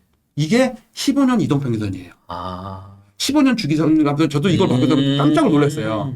그래서 네. 얘가 만약에 2020년 상투면 네. 여기까지가 빠질 수 있다는 얘기예요. 아, 그러면은 지금 현재 가격 대비해서 몇 % 정도 빠져야 저희게 부딪힐 수 이게 있을까요? 이제 저는 실질로 따지거든요. 네. 그러니까 실질 지수에는 물가가 가면 그렇죠. 되잖아요. 맞아요. 그러니까 명목이 아니라 실질이니까. 명목이 10% 빠졌는데 네. 물가가 2% 올랐다. 그러면 12% 빠지는 거예요. 그렇죠, 그렇죠. 그러니까 여기서 계산돼서 만약에 40% 빠졌다. 네. 근데 그 기간 동안 물가가 만약에 10년 동안 뭐 40% 빠졌다. 네. 근데 매년 물가 상승률이 2%다. 그러면 20% 올랐잖아요. 네. 그러니까 그러면 뭐냐면 그러면은 명목으로는 20% 빠지는 거예요. 그러니까 20% 빠지고, 그러니까 분자 20% 빠지고 네. 분모 20% 오르면 합쳐서 40%가 빠지는 거거든요. 그래서 착각하면 안 되는 게 실질지수로 계산했을 때는 분모를 따져야 된다. 물가를 네. 따져야 된다. 근데 아. 물가는 좀 지나야 하지 않은 거 있는 거니까. 네. 그래서 저는 어떤 게 있냐면요. 2006년 고점까지 빠질 수 있다고 이렇게. 대충 보면. 아, 그러네요. 이게 선을 선을 그어보면은 예. 이게 2006년 고점이면은 근데 이거 실질이잖아요. 실질이니까 실질이니까. 실질이니까. 그 당시에 6억인데 네. 지금 뭐 15억인데 그렇죠. 다시 6억 간다는 얘기가 아니에요. 왜냐하면 9억 정도 되면 아. 실질로는 한 6억 정도 갈 거라고. 아, 그렇게 따져야 돼요. 알겠습니다. 착각하면 안 돼서. 그래서 15년 주기 얘기 나왔길래 아. 그러니까 우리나라 부동산 아파트, 서울 아파트에 네. 15년이라는 게 상당히 의미가 있다. 요것도 한번 짚고 넘어가면 좀 재밌는 현상입니다. 아, 이게 제가 2010년대 초중반에 제가 정말 많은 제가 부동산 강의를 들었거든요. 근데 제가 너무 희한하게 얘기해요. 저도 부동산 공부를 제가 하기 전에 저는 이제 금융이나 주식 공부를 좀 했었는데 맞다 틀리다를 떠나서 어찌됐건 주식 시장에는 나름의 근거가 있잖아요. 그 기업의 뭐 매출이 어떻게 되는지, 영업이익이 어떻게 되는지, 뭐 이런 것들을 감안해서 뭐 PER이나 PBR이나 PS나 이런 것들이 있잖아요. 근데 부동산이 주식보다 훨씬 더 중요한 자산인데, 부동산은 아무도 그런 얘기를 하는 사람이 없는 거예요. 그래서 저는 너무 신기했는데, 오늘 또 우리 엘리언님 얘기를 또 들어보니까, 정말 이런 장기 시계열 차트를 가지고 정말 많은 연구를 했다라는 게, 진짜 정말 대단하신 것 같습니다. 제가 내세울 수 있는 것 중에 가장 큰 거는 네. 롱데이터예요. 리치고 같은 경우는 정말 방대한 빅데이터잖아요. 네. 그런데 70년대, 80년대 데이터는 없잖아요. 없죠. 그렇지만 지금의 뭐 군산이라든지 네. 뭐 제주도라든지 엄청나게 방대한 양을 가지고 네. 어디가 고평가 저평가 따지고 네. 하는데 저의 장점은 이거는 진짜 누가 진짜 돈 주고 시켜도 못하는 거를 맞아요. 제가 한 1, 2년을 한 것 같아요. 왜냐면 이 5,550개 아파트에 평형별로 다 데이터를 구해가지고 그게 데이터가 있어야지 지수를 만들 수 있잖아요. 그렇죠. 그리고 저는 동별 지수도 있고 일일 지수도 만들어요. 매일매일 오늘 아침에도 제가 업데이트하고 났거든요. 왜냐면 오늘도 어저께 아니 근데 이 모든 걸 혼자서 다 그렇죠, 하시고 혼자예요. 물론 이제 매크로를 진짜? 제가 돈 주고 매크로를 맞추기도 하고 L차트도 돈 주고 하는 거지만 아침마다 작업은 한 2-3시간은 걸리는 것 같아요. 그러니까 그러면서 공부가 되는 거죠. 진짜 대단하시다. 진짜 이거는 제가 봤을 때 덕후가 아니면은 절대 못하는 거거든요. 예, 참 그 열정과 이게 정말 대단하신 것 같고요. 자, 그 다음에 제가 이제 알기로는 이제 증권사에서 오랫동안 일을 하셨잖아요. 그러다 보니까 이제 이런 금융자산 쪽 재테크도 상당히 능하시다라고 제가 얘기를 들었고, 그리고 이제 2021년에 이제 상투 이야기도 하시면서 제가 알기로는 일부 또 주식시장 하락 배팅에도 하시고, 네. 그 다음에 이제 달러에 투자를 또 하셔가지고, 또 수익을 제가 꽤 보신 걸로 알고 있거든요. 그래서 제가 이제 이 시점에서 궁금한 게 우리 엘리언님이 지금 바라보고 계신 것처럼 저 역시도 어떤 이 자산시장, 부동산을 포함한 전체적인 자산시장에 상당한 지금 엄청난 변곡점이 지금 거의 이제 그 정점 부분에 있지 않나. 저는 이런 생각을 하거든요. 자, 이렇게 제가 지금 생각을 하고 있는데 우리가 부동산 이외에 혹시 이제 우리가 자산을 어느 정도 배분을 좀 해 놓는다라면 그리고 이제 또 특히나 이제 만약에 이제 영끌하시는 분들이 계속 오를 것 같아서 샀는데 만약 우리 엘르님이 얘기하신 것처럼 진짜 무서운 킬러 C 파가 나타나게 된다라면 상당한 폭락이 오게 될 텐데 근데 이분들 같은 경우는 나름대로 어느 정도 해지를 좀 하셔야 되는 거잖아요. 네. 그러면 이런 분들한테는 또 어떤 조언을 좀 해주실 수 있을까요? 대부분의 그 뭐 전문가들이나 이런 분들은 해지를 많이 하는데 네. 제 개인적인 취향은 해지는 안 해요. 왜냐면 해지는 네. 자신이 없는 거거든요. 아, 그럴 수 있죠. 왜냐면 자기가 그쪽 자신 있으면 몰빵을 해야지. 네. 그래서 저는 2021년도에 몰빵을 할 때 네. 아파트 판돈으로 네. 달러도 1109원일 때 샀어요. 그것도 와. 계좌, 그러니까 제가 얼굴은 노출을 안 하지만 네. 계좌를 까거든요. 아, 방송 때. 돈이 많아서 노출 안 하시는 거 아니에요? 그래도 얼마나 좋겠습니까만은. 네. 저는 3,300이 우리나라, 그러니까 2021년에 생산 가능 인구 비중이 꼭지잖아요. 네. 그러면 부동산도 상투, 그 다음에 주식도 상투. 네. 그런 생각을 갖고 있어가지고, 네. 3,300 바로 직전에 네. 곧버스를 들어갔어요. 와. 제가 9억 2천의 아파트 수익금에 예. 와이프한테 말해갖고 10%만 달라래. 아. 9,200만 원을. 그리고 그때 계좌를 까고 4개 예. 계좌를 하고 실시간으로 방송을 했어요. 오. 그게 한때 1억이 넘게 벌었었어요. 와. 100% 넘게. 와. 근데 마지막에 반등하는 거를 저는 그 패착이, 그러니까 반등이 이렇게 오랫동안 할 줄 몰랐죠. 그러니까 한 35%가 수익이 나고 나왔어요. 물론 그 이후에 좀 더 해갖고 한 40몇 프로 수익이 나서 우리 투자클럽에서 계속 계좌를 까니까. 네. 그 다음에 그때 그 10%는 네. 달러를 샀어요. 그 당시. 오. 그때 78,000불이니까 처음에 샀어요. 나중에 있는 것까지 사서 54만 불까지 늘렸는데 네. 거기서도 이 책 쓴다고 제가 6월 1일 날 모든 걸 정리를 했거든요. 그때 정리하니까 달러로 한 7,600 정도 벌었더라고요. 그러니까 네. 아파트를 팔고서 그 아파트가 6억 떨어졌다가 4억 반등을 했어요. 아. 근데 아직도 2억이 떨어져 있는 거죠. 그렇죠. 그러니까 저한테 아파트를 사신 분들은 사신 분은 죄송한데 2억이 정도 손이 나 있고 근데 그분이 한 9억을 대출을 받았다면 네. 3년 동안 1억의 이자를 내고 있었을 거라고요. 그렇죠. 저는 이자를 안 냈거든요. 그러니까 저는 양쪽으로 좀 해피한 운 좋은 케이스예요. 네. 근데 제가 왜 그런 생각을 했냐면 네. 이 차트를 한번 보여드릴게요. 예. 일단 제가 그 유튜브 방송하면서 네. 이렇게 거대한 브로마이드를 만들어갖고 미국의 와. 300년 데이터를 가지고 이게 벽에 걸면 엄청 큰 브로마이드거든요. 데이터인가요? 이게 여기 다오입니다. 다오. 실제로 이겁니다. 이게 아. 여기가 대공황이에요. 대공황. 386.10이잖아요. 예. 1929년 9월. 네. 이 날짜가 9월이요? 오늘이에요. 아, 진짜요? 9월 3일. 어저께 미국이 휴일이었죠. 네. 노동절이죠. 예. 다른 나라는 전부 다 5월 1일 메이데이 하는데 네. 미국만 9월 첫째 주 월요일이에요. 그러니까는 날짜가 정해져 있지 않아요. 요일이 예. 정해져 있는 거지. 근데 하필이면 네. 월요일이에요. 네. 그래서 대공황 때 이때 일 데이터를 보면 여기는 네. 지금 안 갖고 왔는데 네. 보면은요 토일 월 미국이 1920년대에는 토요일 장이 있었거든요. 아, 그래요? 그러니까 휴일이어도 봉 하나가 벼요.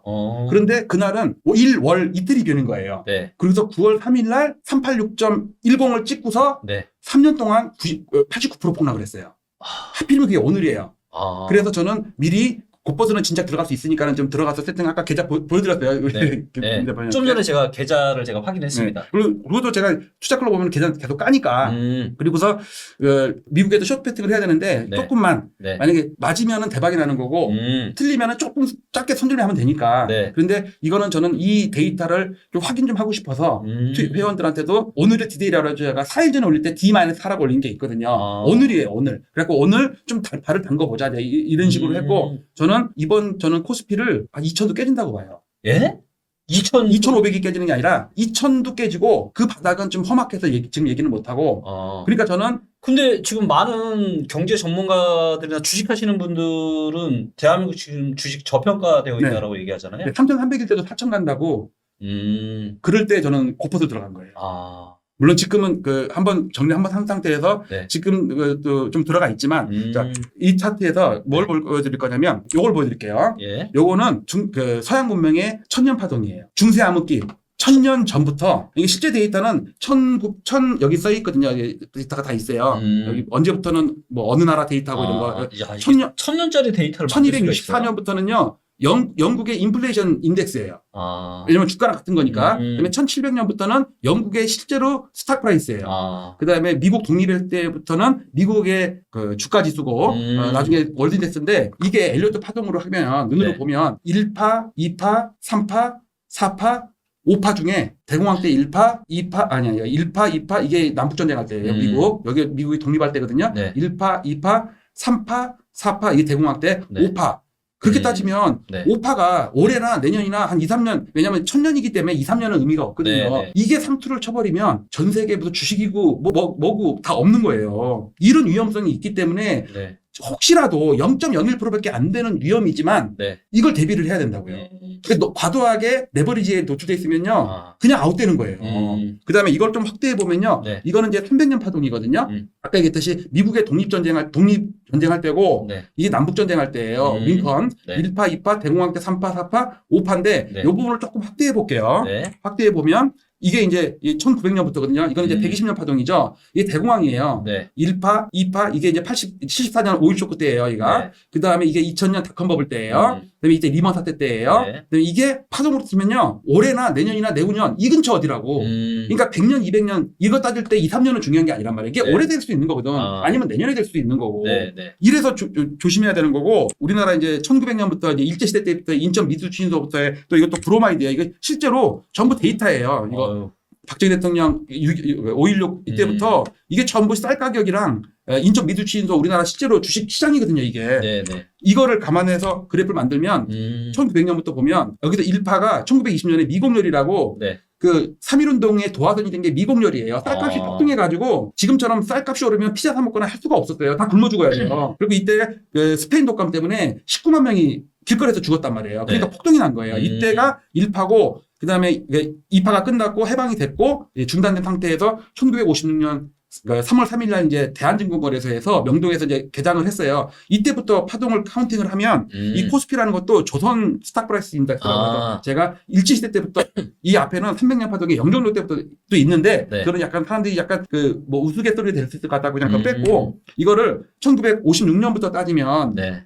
이게 박정희 대통령 그 5.16 할 때거든요. 네. 1파, 2파, 89년 1월 처음으로 참가했을 때 3파, 그 다음에 IMF 때 4파, 이 5파가 3,300에서 그냥 끝났다고 봐요. 이렇게 봤을 때 여기로 확대를 좀 해볼게요. 이게 전부 함수로 다 계산을 한 거예요. 예. 걔가 괜히 아파트 팔아가지고 쇼배팅을 했겠어요. 3,316에서 여기서부터 여기까지 빠질 때 고버스가 100% 이상 수익이 났는데 와. 요 반등을 제가 오판을 해가지고 30몇 프로 수익 났고 나왔죠. 근데 지금 다시 들어갔어요.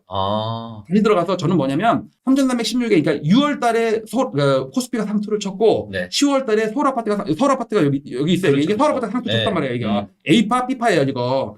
A, B, C 관계 이거 약간 눌려 있어서 그렇지만 네. 그러면 저는 1파고 이게 세세 상투파가 아니라 네. 서울 아파트가 반등파인 것처럼 이것도 반등파예요. 계속 거의 깎아. 궤적이 같아요. 예. 근데 이게 워낙 오랫동안 가니까 1년, 2년, 3년이 돼버리니까 사람들이 이걸 상승파라고 이제 착각을 할 수가 그렇죠. 있는 건데 만약에 이게 상승파가 아니라 조정 반등파면 네. 이게 A파고 음. B파인데 이게 A, B, C 즉 서울 아파트의 C가 끝나는 것처럼 똑같네요.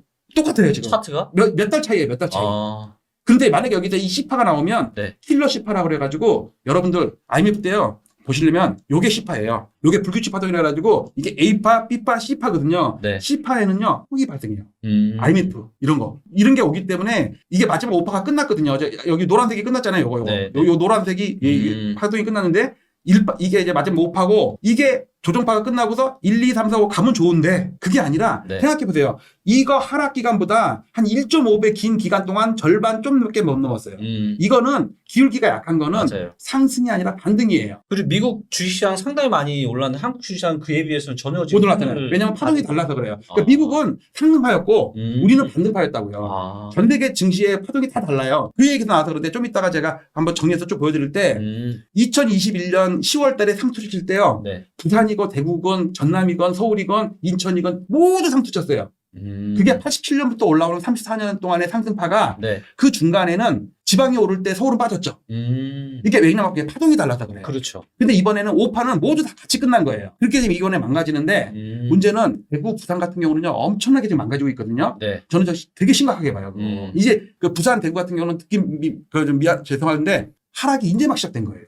놀랍죠? 그 증거를 또 일단 보여드릴게요. 네. 어쨌든 주식시장은 저도 실전에서 그 매일매일 방송하고 마감 방송도 하고 투자클럽도 운영을 하고 회원도 있거든요. 네. 근데 저는 주로 숏이에요. 왜냐하면 이걸 반등파기 때문에 네. 잘못 물려들면 여차고 못 팔면 그렇죠. 이 대세 하락장에서 숏은 물려도 괜찮은데 네. 대대 하락장에 롱으로 물려버리면 아유. 빠져나오지 못해요. 그렇죠. 대대 상승장에 숏 때려갔다가 못 빠져나온 거랑 정반대거든요. 그래서 장기적인 파동에서 네. 일단 다시 한번 정리하면 데이터가 좀 되게 느리죠. 이게 네. 이게 그래프가 엄청 커서 그런 거예요. 와. 이게 아니, 엄청 이런 걸 커요. 어떻게, 아니, 저는 이게 이런 실제 거 데이터예요. 만드시는 것 자체가 너무 신기해요. 그러니까 우리나라에서 다우존스의 120년 데이터의 1데이터와 시고 조정, 특히 거래량까지 갖고 있는 사람은 아직까지도 못 봤어요. 네. 장 있어도 종가만 갖고 있거나 아니면 짧은 데이터. 요거는 L차트에서 이게 원본이 들어가 있거든요. 네. 자, 이거를 봤을 때 약간 가십거리가 될 수 있지만 서양 문명의 천년 파동을 봤을 때 네. 2024년, 5년, 2, 3년 이때가 이 모든 천년의 상승이 끝날 수가 있다. 네. 그러니까 우리 할아버지도 겪지 못했던 파국이 올 수 있으니까 네. 혹시를 0.01%밖에 안 되지만 네. 무리하게 위험에 노출되지 말아라. 그렇죠. 여차하면은 그래서 이 천년 파동도 그렇고 300년 파동도 그렇고 100년 파동도 그렇고 우리나라 천년 파동 아니 100년 파동 네. 그다음에 그 뭐 60년 파동 이런 거 봤을 때 네. 주식시장에만의 문제가 아니다 이거. 그렇죠. 그래서 그 주식시장이 망가지면 또 어떤 일이 벌어지냐면요. 주식 아파트를 담보로 갖고서 코인이나 뭐 사업이나 뭐 주식이나 했던 분이 있을 거 아니에요. 다 망가지는 거죠. 하나 망가지면 도미노로. 그렇죠. 왜냐하면 아파트 3,000세대가 있는데 그 아파트의 시세를 폭락시키는 거는 한두 명의 영끌러들 때문에 막 급매물이 나오고 이러면서 아파트 전체를 끌어내리는 거거든요. 그렇죠. 그러니까 시장이 언제 그랬냐듯이 시장이 돌변하고 뉴스도 맨날 폭등폭등 하다가 맞아요. 언론도 갑자기 그렇죠. 이 폭락세로 이렇게 22년 하반기에 그런 폭락이 올 줄 누가 알았어요. 진짜 아무도 몰랐잖아요. 그리고 우리 이제 엘리언님이 이렇게 이제 얘기를 하시지만 또 세상에 100%는 없기 때문에 엘리언님도 혹시라도 이런 리스크가 발생할 수 있는 거에 대해서 리스크 해지 차원에서 이제 일부 자산을 네. 이렇게 이제 달러나 인버스로 지금 이제 막 들어가신 거죠? 네네네. 네. 달러는 지금은 6월 1일에 다 빠져나가고 공지까지 다 했어요. 따라 하신 분들도 있으니까. 네네. 최고가에는 못 팔았지만 네. 그래도 꽤 수익이 많이 금액이 일단 컸고 네. 저는 근데 이제 시각이 좀 바뀌었어요. 원달러는 이제 하방으로. 그러니까 또 사람들이 그랬죠. 너 팔았다고 또 하방으로 보냐 아니라 그런 게 아니라 네. 하방으로 보이기 때문에 판 거예요. 그전에는 롱을 봤는데. 근데 위기가 오면은 항상 상승했던 게 달러 아닌가요? 그렇죠. 근데 그 패러다임에서 벗어나야 될 것 같아요. 왜냐하면 최근 2년 동안 네. 주가 올랐죠. 네. 많이 올랐다. 네. 환율도 많이 올랐죠. 네. 정반대죠. 환율이 빠져야 되는데 주가도 오르고 환율도 같이 올랐잖아요. 저는 어쩌면 이번에는요. 환율이랑 주가랑 같이 빠지는 국면이 올 수 있다고 봐요.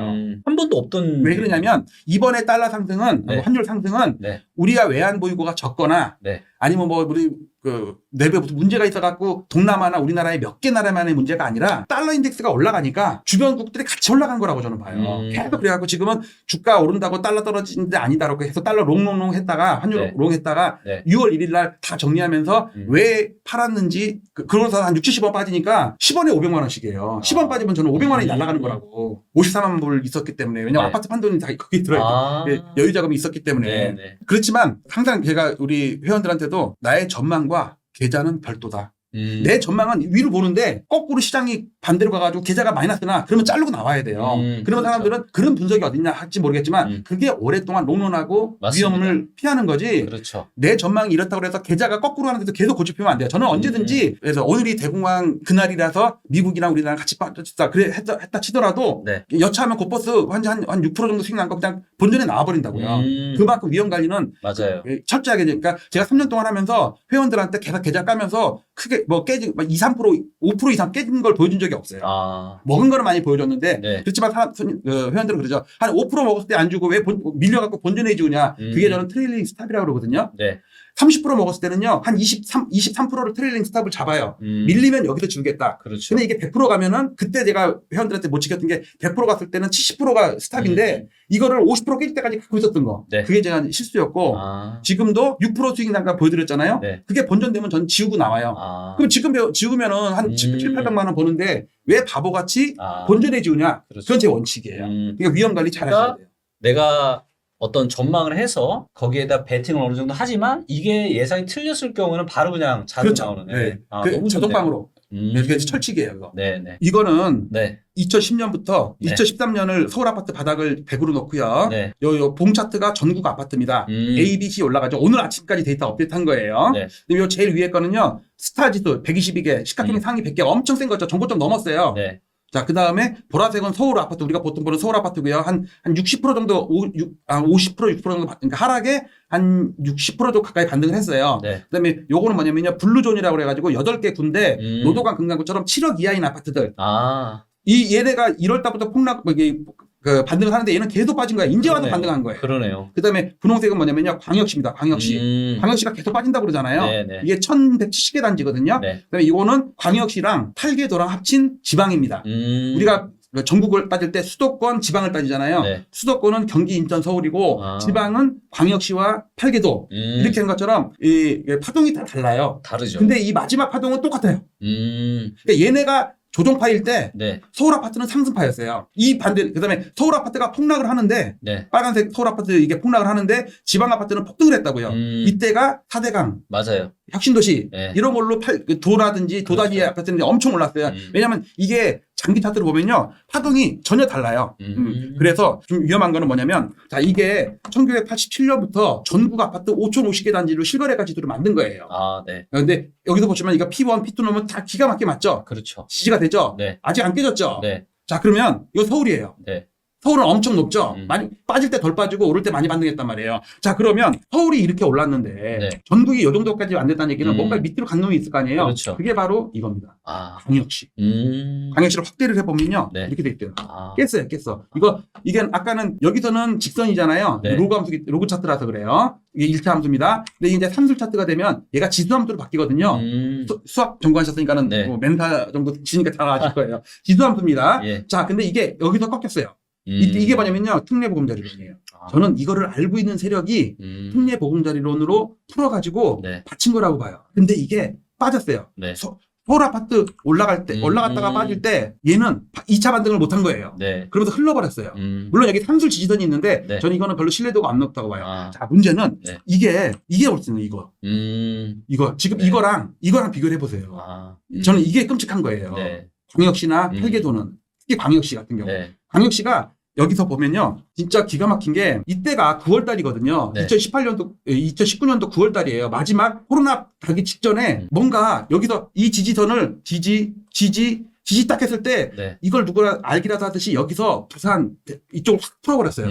그러면서 폭등이 와버렸어요. 네. 그 후유증이 지금 온 거라고 봐요. 아, 여기도 이렇게 오를 게 아니었는데, 네. 그래서 저는 이게 마지막 피킹 작업이라고 봐요. 마지막 팔아먹기 위한 어떤 세력들의 어떤 낚싯대 확 채면, 네. 지금 광역시에 있는 그 무주택자나 실수요자들이 막 따라가면서 산 거. 음. 근데 이 사람들은 팔질 못해요. 네. 자, 이게 중요한 거고, 그 다음에 또 한 가지 중요한 거는 이걸 한꺼번에 본 게 이거예요. 그래서 서울 아파트는 이 지지선보다 높죠? 전국 아파트는 근처죠? 광역시는 깨졌어요. 네. 저는 결국 뭐냐면 서울 아파트가 2차 하락이 오면요. 전국이 빠진다고 봐요. 맞아요. 이게 위험한 거고, 그 다음에, 요거는 아까 파동에서 요게 하나의 1파고 요게 34년 동안 2파라고 봤잖아요. 네. 요번을 확대를 시켜보면, 91년 롯데우 상투 때도 여기 보시면 요렇게 선이 있죠. 이렇게. 여기서 보시면요. 이거 확대를 좀 해볼까요? 이렇게 보면요. 네. 여기서 A, B, C 할 때 요 저항선이 이렇게 있죠. 네. 그거를 94년 저점에다가 조금 이렇게 평행 이동을 시키잖아요. 98년 11월에 거의 다요. 아. 기가 막히죠. 그 다음에 이명박 대통령 때도 이 고점과 이 고점을 쭉 연결한 다음에 이걸 평행 이동을 시켜서 가장 낮은 점인 여기다가 연결시키면 종가 기준으로 네. 쭉 다면 박근혜 대통령 취임 때 다요. 네. 그러면 이거랑 비슷한 기울기가 지금 나타나고 있거든요. 여기 나타나는데 어떻게 나타나냐면 얘는 지금 현재 8월달 종가에 연결돼 있어요. 그러니까 8월이 더 오르면 얘가 좀 더 완만하게 될 거예요. 그렇죠. 그러면 이거를 평행 이동시키면 이렇게 되면 가장 낮은 저점에 연결할 거 아니야. 그럼 여기서 A파, B파가 끝나고 킬러 C파가 시작된다면 네. 이렇게 되는 거예요. 이렇게 이게. 아. 이렇게 나오면서 문제는 제가 책에다가 데포르마숑이라고 썼거든요. 창조적 파괴. 뭔가 새로 시작하려면 기존 추세를 깨부시는 거예요. 이게 이때 있었어요. 80년대 이때 안 깨지던 게 70년대 60년대 안 깨지던 게 82년에 깨지고서 87년에 깨진 상태에서 바닥치고 대세 상승이 온 거거든요. 네. 그 저는 이번에 요게 깨질 거라고 봐요, 저는. 그래야지 15년, 이게 15년이거든요. 아까 봤듯이 15년에 기가 막힌 게 다는 거 보이죠? 이렇게. 네, 단 네. 거. 여기 15년에. 누가 자루 재듯이. 아. 그래서 저는 이번에 그 하락 C파는, 킬러 C파는 험악하게 여기서 잠깐 빠지고 반등하는 게 아니라 이거를 깨로 내려가는 건 깨고 내려가서 결국 여기 어디서 2028년에 이제 2026년까지니까 요 정도 가면은 여기 어디서 부딪히면 네. 대충 여기 언저리 위 이렇게 요 위 요것도 하나의 의미가 있고요. 네. 요런 걸 좀 봐주시면 좋겠고요. 그 다음에 제 실거래가에 이거는 전국의 시도별로 제가 2020년 코로나 이후부터의 월봉 그 차트거든요. 명목이에요. 네. 자, 여기도 보시면 서울 아파트는 엄청 올랐어요. 물론 그래봤자 하락에 한 60% 정도 강등한 거예요. 물론 여기에 스타지수 같은 경우는 정보점 넘은 게 있겠죠. 서초구 같은 경우. 근데 수도권, 근데 지방 보세요. 지방. 이 광역시. 네. 스타지수는 정보점을 넘었어요. 네. 근데 노도강 블루존 8개 7억 미만인 거 네. 이제 반등했다니까. 그렇죠. 근데 이 상승률을 보세요. 이 상승률이 어마무시하게 올랐단 말이에요. 네. 또 한 가지는 이번에는 서울이 25개구를 놓고 간 건데 서울 25개구에 자 서울 아파트입니다. 아까 본 것처럼 스타지수 시가 상위 100개는 여기 정고점 넘었습니다. 네. 물론 물가로 감안하면 여기까지죠. 네. 자 강남구 정고점 넘었어요. 근데 강남구가 그 코로나 이후에 많이 오른 게 아니에요. 네. 서초구는 엄청 올랐죠. 서초구는 정고점 왔습니다. 네. 자 송파구는 60한5% 네. 한 70% 가까이 반등했어요. 강동구도 한 50% 정도 반등을 했어요. 네. 강동구가 정고점 넘은 거는 몇 개 단지고 그 노원구가 이제 반등해요. 이제. 근데 노원구 올라간 거 보세요. 마지막에 연끌들 요거. 네. 요 그래서 서울 아파트를 얘기할 때 서울 전체를 얘기해야지 강남 서초를 가지고 막 대상성 온 것처럼 얘기하면 안 된다는 말씀을 좀 드리겠고요. 그 다음에 이거 케이스 실러 지수라는 거거든요. 네, 네. 이게 100년이 1880년부터 있는 지수예요. 네. 그래서 이걸 갖다가 확대를 보면 네. 엄청 올라 있죠. 사상 네. 최고치예요. 그런데 이거를 미국의 CPI로 어저스팅 하면 네. 리먼 사태 때의 고점 있잖아요. 예. 못 넘었어요. 이게 어떤 현상이냐면 2021년에 2008년 홍남기 부총리가 지금 2008년처럼 위험한 상태다. 이게 부동산원 기준으로 네. 정고점을 넘었지만 네. 2008년 리먼 사태 때의 고점을 못 넘었다고. 그러고도 이렇게 빠진 거예요. 이 현상이 미국에도 나타나니까 지금 사상 최고치라고 좋아할 게 아니다. 얘는 지금 못 넘고 있다. 오히려 여기서 밀려버리면 네. 큰일이 날 수 있다. 전 세계적으로. 요거 하나 좀 보셔야 되고 그다음에 지금이 김현 대표님도 2009년이랑 많이 비슷하다고 말씀하시잖아요. 네. 그거를 제가 기술적으로 분석을 하면 이건 이제 전국이니까 넘어가고 자 이거는 1데이터인데요. 2006년부터 1데이터를 가지고 다 한 겁니다. 그럼 여기가 2009년이에요. 네. 잘 보시면 지금은 2021년 근처에 대부분이 상투를 쳤잖아요. 네. 근데 이때는요 고점이 다 달라요. 한 2년 이상이 차이가 나요. 맞아요. 요 부분을 잘 보시면 때를 보시면요. 요게 시가총액 상위 50개 아파트의 고점이고요. 파란 거는 그러니까 연끌 5적 지수예요. 근데 보시면 버블 세븐이 무너질 때 노도강이 폭등을 했다고요. 그렇죠. 맞아요. 그러니까 고점이 여기서 한번 나오고 여기서 한번 나오고 여기서 한번 나오고 여기서 한번 나와요. 그러니까 2009년 리먼 사태 이후에는요. 25개국과 동시에 다 폭등을 했어요. 그러니까 고점이 여기가 제일 높아요. 그리고 여기서 잠깐 반등했고. 그런데 지금 보시면 이거 보세요. 강남 3구나 얘네들은 여기서 2006년 말에 상투 쳤어요. 버블 세븐이 터졌어요. 네. 이때 폭락을 할 때 노도강 3개구는 폭등을 했어요. 그러니까 고점이 이렇게 나온다고 이렇게. 그렇죠. 그렇죠. 그 다음에 여기는 누구는 오르고 누구는 빠지잖아요. 네. 여기도 누구는 빠지고 누구는 오르잖아요. 근데 이때는 다 올랐어요. 네. 지금이랑 다른 게 뭐냐면 지금은 노도강 빠지면서 강남 사고를 위주로 해서 그렇죠. 성동구 몇 개가 오르잖아요. 맞아요. 그러니까 이런 상황이에요. 이런 상황. 누구는 빠지고 누구는 오르고. 근데 저는 이때 2000년대 후반에 중후반에 고점과 지금이 다른 이유는 뭐냐면 원래는 똑같았을 건데 정말 많은 사람들이 연끌을 했을 때가 코로나 시기였잖아요. 2020년, 21년. 근데 이때 15 이상 고가 아파트는 대출 안 해줬잖아요. 네. 그러다 보니까 하방 경직성이 담보가 있다 보니까 왜냐면 급한 사람이 없으니까 그래서 저는 2000년대 이 금융위기 직전에 나타났던 흐름과 최근의 흐름이 다른 것 같아요. 만약에 코로나 시기에 15 이상 아파트 해줬다. 지금 딱 그 말 대출 들으니까 해줬다. 또 한 가지 또 삐끗한 게 또 예. 하나 차를 보여드리면 예. 김 대표님도 아마 놀라실 거예요. 아, 일단 그래요? 이것보다 먼저 그러면 이거 정말 많이 놀라는 것 같습니다. 2008년 9년이고 네. 지금 보자 이거죠. 지금입니다. 네. 지금 보시면 대부분이 2021년 10월 전후에 상투를 쳤고 네. 강남 서초 정도만 그 다음에까지 좀 더 맞아요. 올랐었거든요. 그렇죠. 자 어쨌든 그렇지만 고점은 이렇게 나와요. 왜냐하면 네. 대부분이 여기서 고점을 쳤기 때문에 맞아요. 고점은 여기가 서울이 고점이 맞아요. 그렇죠. 근데 이번에는 올라가는데 네. 서초, 강남은 정고점을 돌파를 해요. 맞아요. 1데이터입니다. 오늘 아침에 업데이트한 거예요. 네. 근데 노동강, 강남은 계속 빠지죠. 네. 그러니까 서울 아파트가 연두색 좀 있잖아요. 요 정도밖에 안 되는 거예요. 맞아요. 그러니까 2009년에는 여기까지 왔는데 오히려 여기가 더 높아요. 아. 근데 이번에는 선택적인 상승이에요. 맞아요. 요게 하나의 팁이고 또 한 가지는 그러니까 15억 이상 대출 안 해줬던 그 시장만 지금 올라가는 거죠. 그렇죠. 그 15억 이상 얘기 듣고서 저 놀랐는데 네. 좀 전에 제가 또 방송하고 왔는데 네. 이 특례 보험자리로 있잖아요. 네. 얘가 범인이거든요. 네. 정부가 올린 거. 음. 이거 보시면 한국은행에서 통계청에서 하는 그 대출 중에 가계대출이 있는데 그 네. 가계대출을 구성하는 거에는 주택담보대출이 있고 담보가 없는 기타대출이 있거든요. 맞아요. 기타대출은 대부분 신용이에요. 네. 지금 오늘자로 보면 어저께 뉴스가 나와가지고 요게 나왔더라고요. 네. 역대 최대 이거 오늘 네, 네. 오늘 방금 전에 캡처한 거든요. 9월 2일자로. 네. 자 여기를 보시면 놀라운 게 있는데 여기 보시면 오늘자로 보면 가계대출이 1277조 원이에요. 네. 이 중에 주택담보대출이 826조 원이고 기타 대출 신용대출이죠. 443조 원인데 네. 이걸 보시면 이 우리가 보통 아파트 상승과 하락은 주택담보대출이 정한다고 그러잖아요. 네. 전혀 아니에요. 전혀 아니에요. 전혀 아니에요. 전혀. 이걸 보시면 보세요. 아파트가 오르고 주택담보대출이 늘어요. 네. 당연히 오르죠. 네. 그런데 여기서 분명히 아파트가 폭락을 하는데 네. 그 2022년 말부터 폭락을 했잖아요. 네. 막 반토막 나고 그랬잖아요. 네. 주택담보대출이 계속 늘어요. 그리고 지금도 작년 올해 뭐 2번에 반등을 하잖아요. 네. 주택담보대출이 늘어요. 네. 결국 뭐냐면 주택담보대출은 아무 때나 늘어요. 그러니까 상관계수가 없는 거예요. 방향이 같을 때나 상관계수가 존재하지 서로 거꾸로 가는데 방향계수가 그렇죠. 없잖아요. 자, 근데 여기서 어떤 게 있냐면 이거예요. 이거. 똑같죠?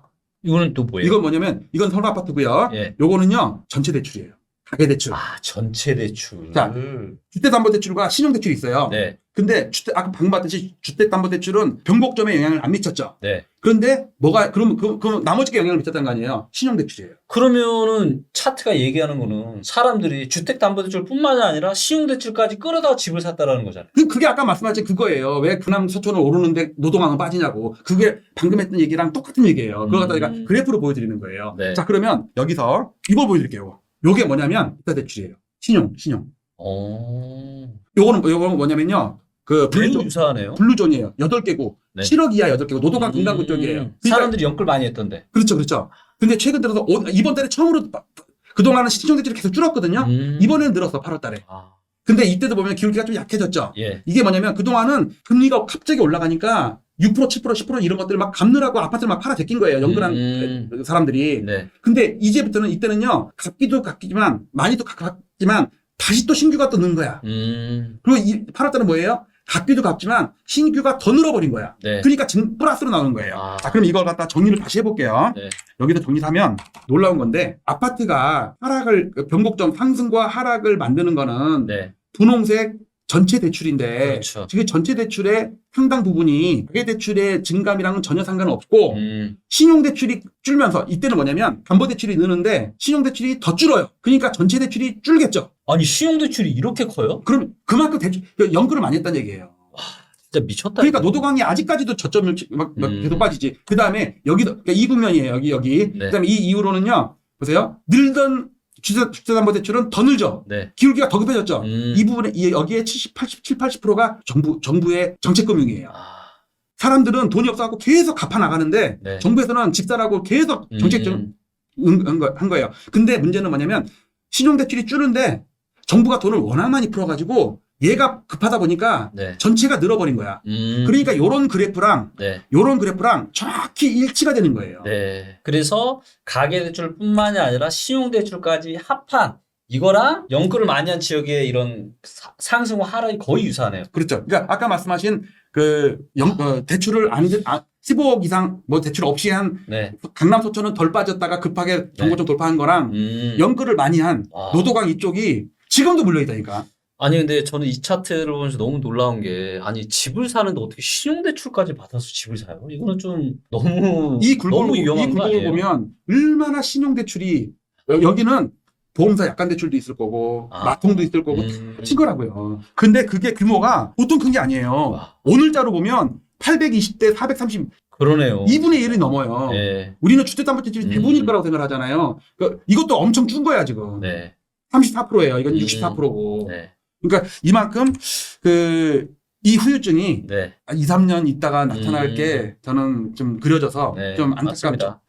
저도 얘기를 하는 게 이제 앞으로 경매가 훨씬 더 많아질 것 같고는 진짜 이제 본격적인 이제 하락 파동이 시작이 되면은 자 오늘 진짜 이제 이 부동산 시장을 같은 데이터와 차트지만 또다시 제가 잘 모르는 또 증권업계에서 오랫동안 또 근무하셨던 이런 노하우와 아주 장기간의 이런 시계열 데이터를 가지고 시장을 분석을 해 주셨고 이제 판단은 우리 시청자분들이 판단을 해 주실 거고 근데 그동안은 그래도 굉장히 잘 알아맞혀 오셨죠. 그래서 21년에 집하셔서 그걸 가지고 달러도 사시고 또 인버스도 사시고 해서 자산도 좀 불리시고 그 다음에 여기까지는 맞았고 이제 다시 2차 하락이 이제 올 거다 이렇게 주장을 하는 요 또 두 번째 책을 쓰셨고 관심 있으신 분들은 한번 책 사서 한번 읽어보시면 좋을 것 같고요. 저도 이제 누누이 얘기하지만 이제 누구나 저를 포함한 누구나 지금 진실의 방에 들어갈 때가 왔다. 아마도 이제 2025년 한 연말 정도 되면은 과연 누구의 말이 맞는지 가 아마 명확하게 아마 드러나지 않을까 생각하고요.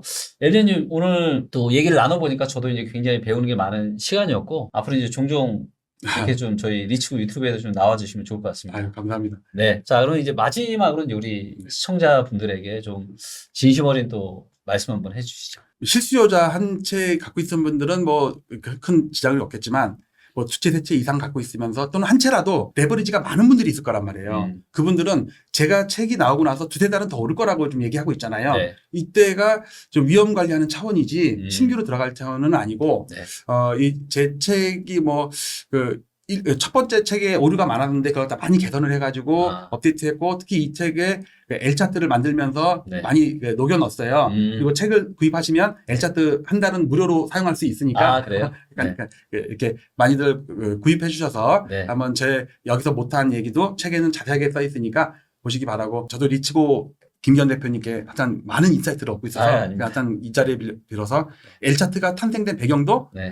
리치고 영향을 많이 받았다는 네. 말씀드리고 네. 네, 같이 윈윈하고 네. 위험 관리 잘하면서 자산 증식도 잘하시기를 여러분들께 이렇게 부탁드리면서 오늘 마치도록 하겠습니다. 네. 오늘 내용은 여기까지고요. 함께 해주신 우리 엘리언님에게 다시 한번 감사드립니다. 고맙습니다. 감사합니다.